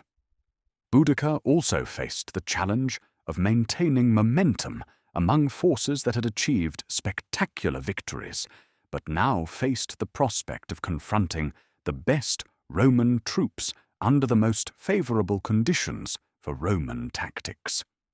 The easy victories over surprised and outnumbered garrisons had created confidence among her warriors, but they had also created expectations that might not be realistic when facing veteran legions commanded by experienced officers. Intelligence reports reaching the Queen's forces described Paulinus's preparations and suggested that the Roman governor was seeking a decisive battle that would end the rebellion quickly rather than allowing it to continue as a prolonged guerrilla campaign. This intelligence created divisions within the British leadership between those who wanted to accept such a battle and those who preferred to avoid major engagements while continuing to attack isolated Roman positions. The debate over strategy reflected deeper questions about the rebellion's ultimate objectives and the means necessary to achieve them. Those who favored continuing the current tactics argued that the rebellion's strength lay in its ability to strike where Romans were weak, while avoiding situations where Roman advantages could be brought to bear effectively. They pointed to the success of Caratacus, who had prolonged his resistance for years by refusing to fight Roman legions on terms that favored Roman tactics. Others, including Boudica herself, argued that only a decisive military victory could secure British independence permanently. As long as Roman legions remained intact in Britain, the rebellion would face the constant threat of eventual defeat when imperial resources could be brought to bear. Better to risk everything in a single battle that might shatter Roman power completely than to allow the enemy time to recover and reorganize. The strategic debate was complicated by practical considerations that limited the rebellion's options. The British coalition had grown so large that it could no longer move with the stealth and speed that had characterized its early victories. The vast host of warriors, non-combatants, supply trains, and captured livestock required food and water that could only be found in limited locations across the British landscape. This logistical reality restricted the rebellion's movements and made it predictable to Roman intelligence. Moreover, the seasonal cycle that governed ancient agricultural societies was beginning to assert its pressure on the rebellion. Summer was advancing toward its end, and warriors from farming communities were beginning to worry about their unharvested crops and their families left behind in tribal territories. The traditional campaigning season was limited by these agricultural necessities, and prolonged absence from tribal lands threatened the economic foundation of the communities that supported the rebellion. Paulinus understood these constraints and planned his strategy accordingly. Rather than pursuing Boudica's forces through terrain that favored British tactics, he positioned his army to force a confrontation at a time and place that would maximize Roman advantages. The governor sought a battlefield where his disciplined formations could deploy effectively, where British numerical superiority would be neutralized by terrain limitations, and where Roman tactical superiority could be brought to bear decisively. The location Paulinus chose for this confrontation has been debated by historians for centuries, but it was almost certainly somewhere along the line of Watling Street, the great Roman road that connected Londinium with the northwestern frontier. This road represented more than mere transportation infrastructure. It was the spine of Roman control over Britain, the line along which legions moved to maintain imperial authority, and along which Roman culture spread into the British countryside. The governor positioned his forces in a narrow valley or similar terrain feature that would prevent Boudica's army from deploying its full numerical strength while providing defensive advantages for his smaller but more disciplined force. Roman military engineering created additional advantages through the construction of field fortifications, obstacles, and killing zones that would channel British attacks into areas where Roman weapons could be most effective. As news spread that Paulinus was offering battle, the reaction among Boudica's forces was mixed. Many warriors, intoxicated by their recent victories and confident in their overwhelming numerical superiority, welcomed the opportunity to destroy the remaining Roman forces in a single decisive engagement. The prospect of ending the war through one great victory appealed to men whose military tradition emphasized personal courage and individual heroism over the patient tactical maneuvering that characterized Roman warfare. But more experienced leaders within the British coalition recognized the dangers of accepting battle on terms chosen by their enemies. They understood that Roman tactics were specifically designed to negate the advantages of tribal warfare, that Roman discipline and equipment were most effective in precisely the type of set-piece battle that Paulinus was offering. These voices counseled patience, suggesting that the rebellion should continue its successful strategy of attacking isolated Roman positions while avoiding major confrontations. Boudica herself was torn between these competing strategic visions. Her personal commitment to the rebellion was absolute. There could be no return to the accommodation with Rome that had characterized her life before her family's destruction. But her responsibility as a leader required her to consider not just her own desire for vengeance, but the welfare of the thousands of warriors who had placed their trust in her leadership. The Queen's decision to accept battle may have been influenced by factors beyond pure military calculation. The coalition she led was held together primarily by the momentum of victory and the shared excitement of successful resistance. Prolonged campaigning without decisive action might have led to the gradual dissolution of her forces as individual tribes returned to their own territories for harvest and other seasonal necessities. A great victory might cement British unity permanently, while avoiding battle might be seen as weakness that would encourage defection. Religious considerations also played a role in the decision. The Druids and other religious leaders who had survived Roman persecution saw the rebellion as a holy war blessed by the ancient gods of Britain. They interpreted recent victories as signs of divine favor and urged acceptance of the battle as a test of faith in British deities. The religious dimension of the conflict that made strategic retreat appear not just militarily questionable, but spiritually cowardly. As both armies prepared for the confrontation that would determine the fate of Roman Britain, the contrast between their approaches revealed the fundamental differences between Roman and British military cultures.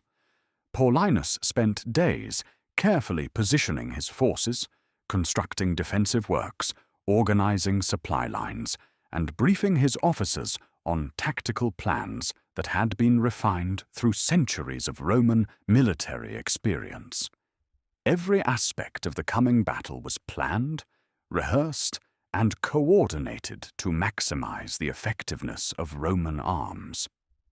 Boudica's preparations followed different patterns rooted in British traditions that emphasized spiritual preparation and individual inspiration over systematic tactical planning. Warriors underwent ritual purification, consulted omens and prophecies, and participated in ceremonies designed to invoke the protection of tribal gods and the spirits of their ancestors. The Queen herself may have performed the ancient rituals associated with Celtic war goddesses, transforming herself from a human leader into a semi-divine figure whose presence on the battlefield would inspire supernatural courage in her followers.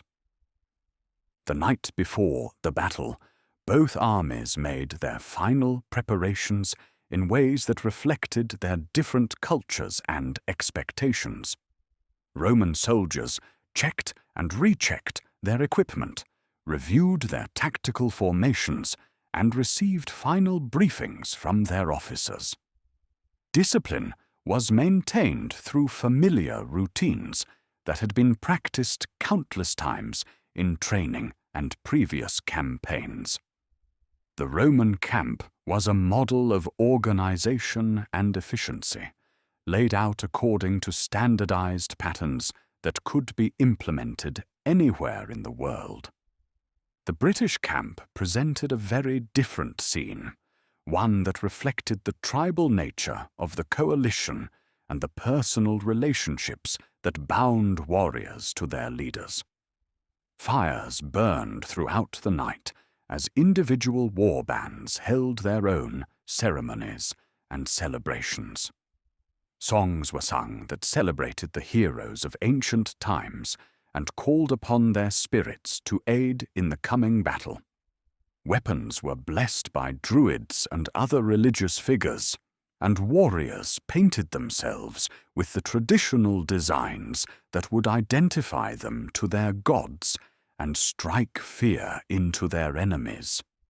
As dawn approached and both armies prepared for the battle that would determine whether Roman authority would survive in Britain, the stage was set for a confrontation between two fundamentally different approaches to warfare and civilization.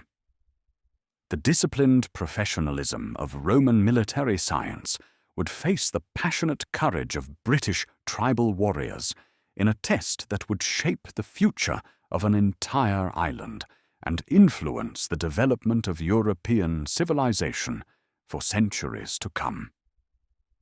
The rebellion that had begun with personal injustice and family tragedy had grown into something far larger, a clash between two worlds, two systems of government, and two visions of what human society should become. The outcome of the coming battle would determine not just the political future of Britain, but the cultural and spiritual direction of its people for generations yet unborn. The morning mist clung to the valleys of the British countryside as two armies prepared for a confrontation that would determine the fate of Roman rule in Britain. The sun rose slowly through clouds that seemed reluctant to reveal the coming carnage, casting an uncertain light over a landscape that had witnessed human conflict for countless generations, but had never seen a battle quite like this one.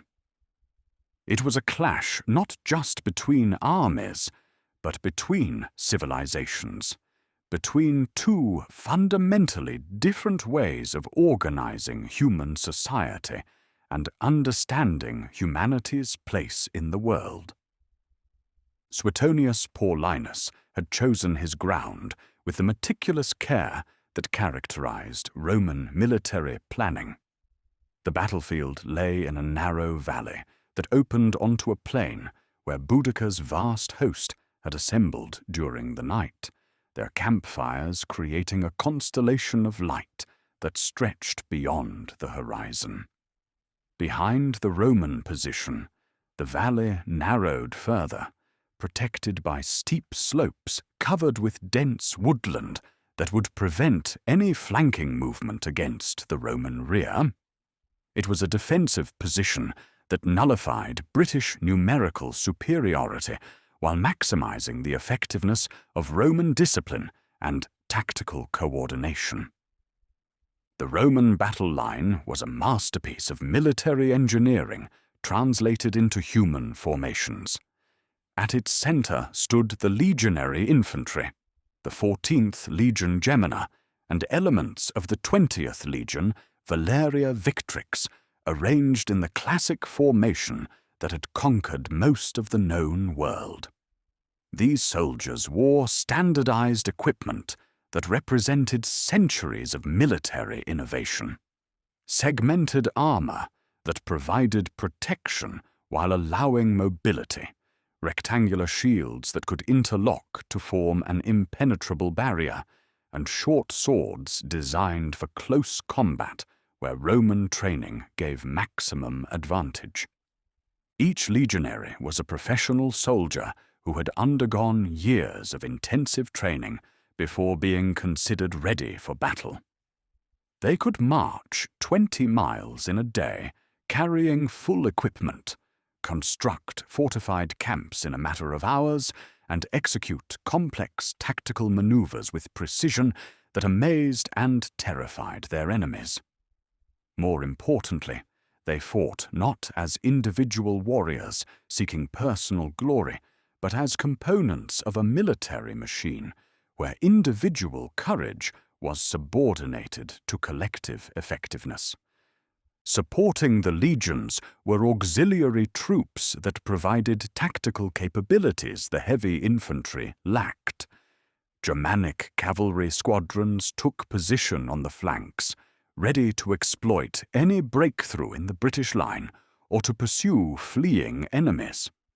Syrian archers prepared their composite bows and checked their supplies of arrows, designed to thin British ranks before the main assault began.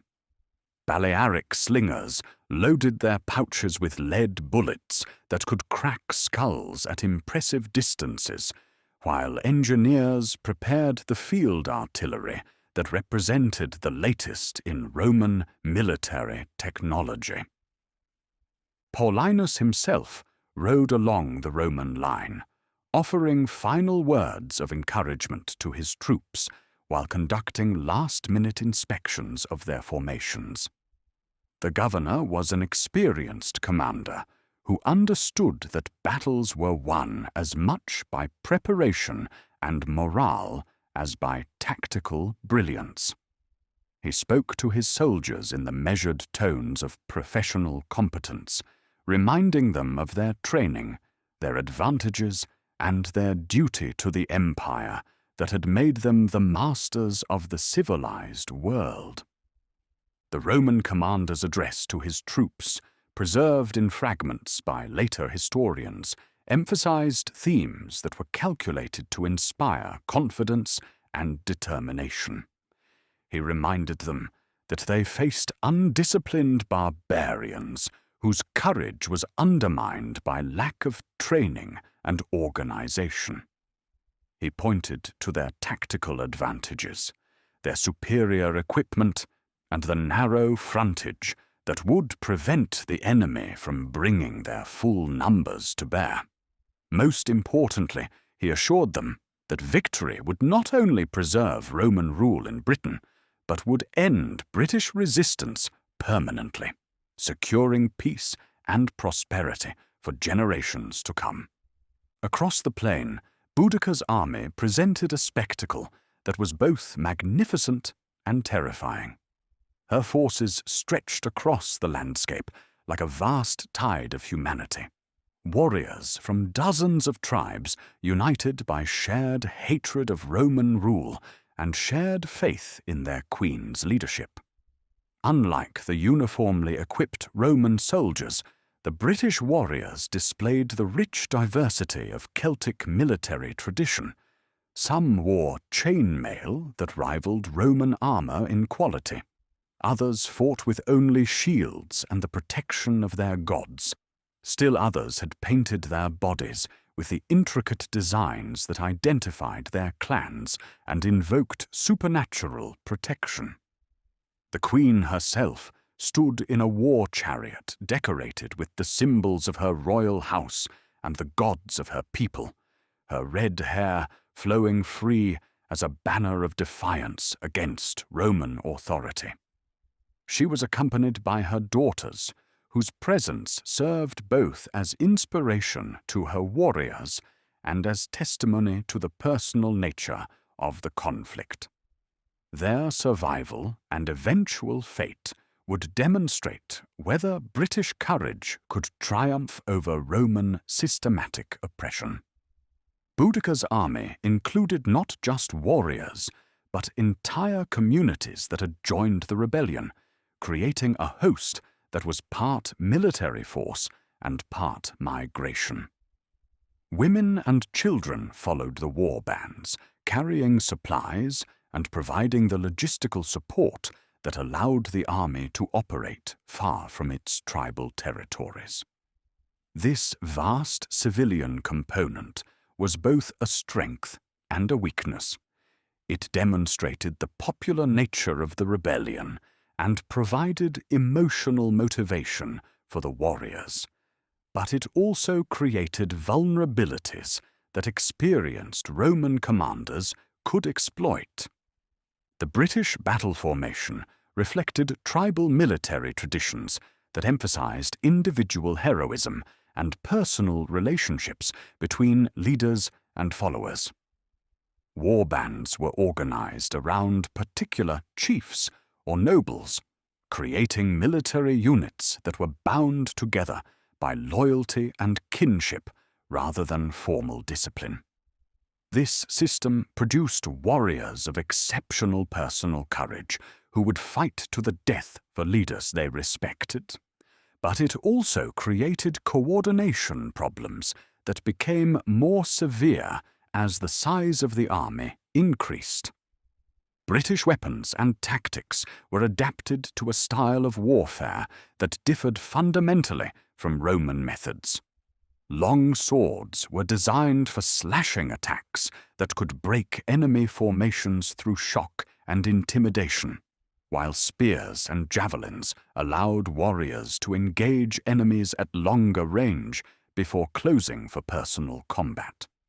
War chariots provided mobility and psychological impact, their iron-rimmed wheels and decorated harnesses creating noise and spectacle that could unnerve disciplined troops. But perhaps the most important element in the British military system was the spiritual dimension that Romans often failed to understand or appreciate. British warriors fought not just for political independence, but for religious freedom, cultural survival, and the approval of gods whose presence they felt directly on the battlefield.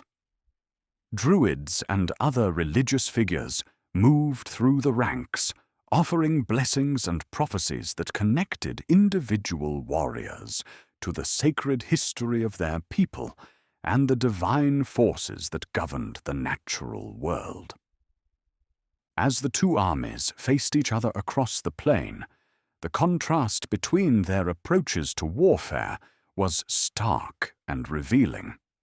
The Romans formed precise geometric formations whose mathematical perfection reflected their confidence in human reason and systematic planning. The Britons arranged themselves in loose tribal groupings whose apparent disorder concealed complex patterns of kinship, loyalty, and religious meaning that had evolved over centuries of Celtic military tradition. The battle began with the ritual exchanges that preceded most ancient combats, challenges shouted across the field, displays of individual prowess designed to intimidate enemies and inspire allies, and invocations of divine protection that connected the coming violence to the cosmic forces that governed human destiny. British warriors beat their swords against their shields in rhythms that echoed the war chants of their ancestors, while Roman soldiers maintained the disciplined silence that characterized professional military forces throughout the empire.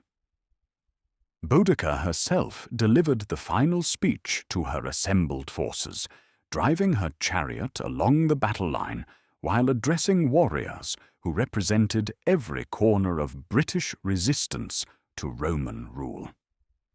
Her words, preserved in fragmentary form by Roman historians who may have embellished them for literary effect, emphasized themes that resonated deeply with Celtic warrior culture. The sacred duty to defend homeland and family, the honor of dying free rather than living as slaves, and the certainty that victory would restore British independence permanently. The Queen's speech also touched on religious themes that were central to British resistance ideology. She called upon the war goddess Andraste to witness their struggle and grant them victory over foreign oppressors. She reminded her warriors that they fought for the spirits of their ancestors, whose burial grounds had been violated by Roman construction projects, and for the gods of their people, whose sacred groves had been destroyed by Roman officials who sought to eliminate British spiritual traditions. As Boudica concluded her address and took her position for the coming battle, both armies completed their final preparations for a confrontation that would determine not just the immediate outcome of the rebellion, but the long-term future of British civilization. The Roman formation, disciplined and precise, represented the culmination of centuries of military development and imperial experience. The British host, passionate and determined, embodied the desperate courage of people who had nothing left to lose and everything to gain from victory. The morning sun climbed higher in the sky, burning away the mist that had shrouded the battlefield, and revealing clearly the two forces that were about to test their strength against each other. In the silence before the storm, both Roman and British commanders offered final prayers to their respective gods, seeking divine favor for the struggle that would begin within moments, and whose outcome would echo through the centuries to come. The stage was set for a battle that would be remembered as long as the story of Britain was told, a confrontation between empire and independence, between order and freedom, between two visions of human society that could not coexist peacefully in the same landscape. The rebellion that had begun with personal injustice was about to reach its climax in a test of strength that would determine whether Roman eagles would continue to soar over British soil, or whether British dragons would reclaim their ancestral dominion over the island that had been their home since time immemorial. The clash of arms began with the thunder of British war chariots racing across the plain toward Roman lines, their iron-rimmed wheels striking sparks from stones scattered across the ancient battlefield. The sound echoed off the surrounding hills like the approach of a supernatural storm, carrying with it the war cries of warriors who believed they fought not just for victory, but for the very soul of Britain itself. Behind the chariots came the main body of Boudica's host, a tide of humanity that seemed to stretch beyond the horizon, spears glinting in the morning sun like a field of deadly grain swaying in the wind. The Roman response was measured and professional, reflecting centuries of tactical development and countless battles against tribal enemies throughout the empire. Auxiliary archers released their first volleys in precise sequence, sending clouds of arrows arcing high above the battlefield to fall like deadly rain among the advancing British forces. Syrian bowmen, their composite weapons capable of penetrating most British armour, aimed for the horses drawing the war chariots, seeking to disrupt the British attack before it could reach Roman lines. The impact of Roman missiles was devastating, but not decisive. Some chariots crashed to the ground as their horses fell pierced by arrows, spilling their crews onto the battlefield, where they continued to fight on foot with undiminished courage. Others pressed forward despite wounds to both horses and warriors, their crews determined to reach Roman lines and prove their valor in personal combat. The sight of British warriors continuing to fight despite mortal wounds impressed even Roman observers, who recorded their admiration for enemies who faced death with such unflinching bravery. But courage alone, however magnificent, could not overcome the systematic advantages that Roman military science had developed over generations of imperial conquest. As the British assault reached Roman lines, it encountered not individual opponents, but a coordinated defensive system, where every element had been designed to support every other element. Roman shields locked together to form an impenetrable barrier, while short swords thrust through gaps in the formation to strike at British warriors who found themselves unable to use their longer weapons effectively in the close quarters that Romans had deliberately created. The narrow frontage that Paulinus had chosen for the battlefield began to tell against British numbers as the battle developed. Rather than being able to deploy their full strength simultaneously, Boudica's forces found themselves compressed into a relatively small area where their numerical superiority became a liability rather than an advantage. Warriors in the rear ranks pressed forward, seeking to engage the enemy, but succeeded only in creating such density that movement became difficult and fallen men could not be replaced efficiently by fresh fighters. Roman tactical flexibility began to assert itself as the battle progressed. While British warriors were committed to frontal assault according to their military traditions, Roman commanders could adjust their tactics moment by moment to exploit developing opportunities. Cavalry units that had been held in reserve moved to threaten British flanks, while reserve infantry companies maneuvered to reinforce threatened sections of the line or to exploit weaknesses in British formations. The turning point came when Roman forces managed to halt the initial British assault and began their own methodical advance. Roman legionaries moved forward in step, their shields still locked together, pushing against British lines with the inexorable pressure of a geological force. This was warfare as engineering rather than individual combat, a collective effort where each soldier contributed to a greater whole that was more powerful than the sum of its parts.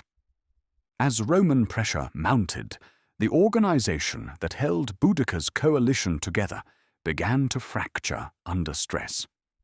Tribal war bands that had fought together successfully against isolated Roman garrisons found themselves overwhelmed by disciplined legions operating at full effectiveness. Individual acts of heroism, which had been sufficient against surprised and outnumbered Roman defenders, proved inadequate against systematic tactical superiority backed by professional training and superior equipment. The collapse of British resistance, when it came, was swift and catastrophic. The retreat that began as tactical withdrawal from untenable positions quickly became a rout as panic spread through ranks that had known only victory since the rebellion began. Warriors who had seemed invincible while attacking defenseless settlements found themselves helpless when faced with Roman military science applied by experienced professionals under ideal conditions. Boudica herself fought with the desperate courage of a leader who understood that defeat meant not just the end of her rebellion, but the destruction of everything she had sought to protect. Roman sources describe her final appearance on the battlefield, still mounted in her war chariot, her red hair wild with battle fury, rallying her warriors for one last assault against Roman lines that had proven unbreakable. The queen, who had begun as a victim of Roman brutality, had become an avatar of British resistance, a living symbol of the refusal to accept subjugation. But even Boudica's personal courage could not reverse the tactical reality that was destroying her army. British casualties mounted horrifically as Roman discipline and equipment took their toll on tribal warriors who lacked the training and organization necessary to compete with professional soldiers. The plain that had witnessed so many hopes for British independence became a field of slaughter, where the flower of British resistance perished in a few hours of systematic killing. The fate of Boudica herself became one of the great mysteries of British history. Roman sources provide conflicting accounts of her final moments, perhaps reflecting the confusion of battle or deliberate myth-making by later authors. Some accounts suggest that she was killed in the fighting, dying sword in hand, as befitted a warrior queen who had chosen battle over submission. Others claim that she survived the initial slaughter only to be captured by Roman forces and face the humiliation of being paraded through the streets of Rome as a trophy of imperial victory. The most persistent tradition, recorded by the Roman historian Tacitus, but possibly reflecting British oral tradition, suggests that Boudica chose her own fate rather than accepting whatever destiny Romans might impose upon her. According to this account, the queen withdrew from the battlefield as defeat became inevitable and took poison rather than face capture, ending her life as she had lived it during the rebellion. On her own terms, refusing to submit to Roman authority, even in death. This version of Boudica's end resonates with what we know of Celtic warrior culture, which regarded suicide in the face of overwhelming defeat as an honorable choice that preserved personal dignity while denying enemies the satisfaction of imposing their will completely. If accurate, it would mean that the woman who had been publicly humiliated by Roman authorities ultimately achieved a victory of sorts by denying them the ultimate prize of her living person. The immediate aftermath of the battle was a humanitarian catastrophe that affected not just the defeated warriors, but the civilian population that had followed Boudica's army. Roman sources claim that 70,000 Britons perished in the battle and its aftermath, a number that probably includes women, children, and non-combatants who were caught up in the slaughter that followed the collapse of organized resistance. The rebellion that had sought to liberate Britain from Roman oppression ended with a massacre that decimated the very population it had sought to protect. Roman vengeance was swift and merciless, reflecting both the fear that the rebellion had inspired among colonial administrators and the determination to prevent any recurrence of organized resistance. Villages suspected of supporting the rebellion were burned, their populations scattered or enslaved. British nobles who had remained neutral during the uprising found themselves dispossessed of their lands and titles, victims of Roman suspicion that anyone not actively opposed to the rebellion must have secretly supported it. The surviving members of Boudica's family, including her daughters if they survived the battle, disappeared from historical record entirely. Roman sources, normally meticulous about the fate of enemy leaders and their families, maintain complete silence about what became of the Iceni royal house after the rebellion's defeat. This silence may reflect deliberate Roman policy to erase the memory of those who had challenged imperial authority so dramatically, or it may indicate that the family's fate was too brutal for even Roman historians to record explicitly.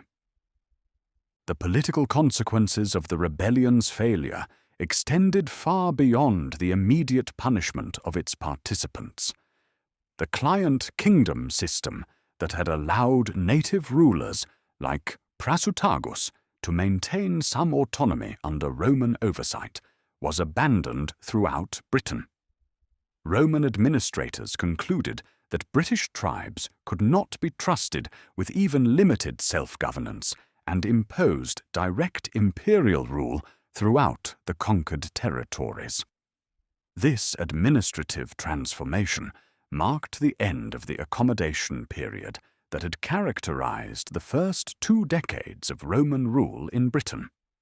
The careful balance between Roman authority and British tradition that leaders like Prasutagus had tried to maintain was swept away in favor of systematic Romanization designed to prevent the cultural foundations that had made the rebellion possible. British languages, religions, and customs were suppressed with varying degrees of success, while Roman law, Roman education, and Roman culture were imposed as the only acceptable alternatives. The memory of Boudica herself became a casualty of Roman victory, at least in the immediate aftermath of the rebellion's defeat. Official Roman records minimized her importance, portraying her as a barbarian whose temporary success resulted from Roman mistakes rather than British virtues. The Queen, who had briefly united most of Britain against Roman rule, was transformed in Roman propaganda into an object lesson about the consequences of resisting imperial authority. But memory has a way of surviving official suppression, particularly when that memory serves the psychological needs of conquered peoples seeking to maintain some sense of dignity and hope for eventual liberation.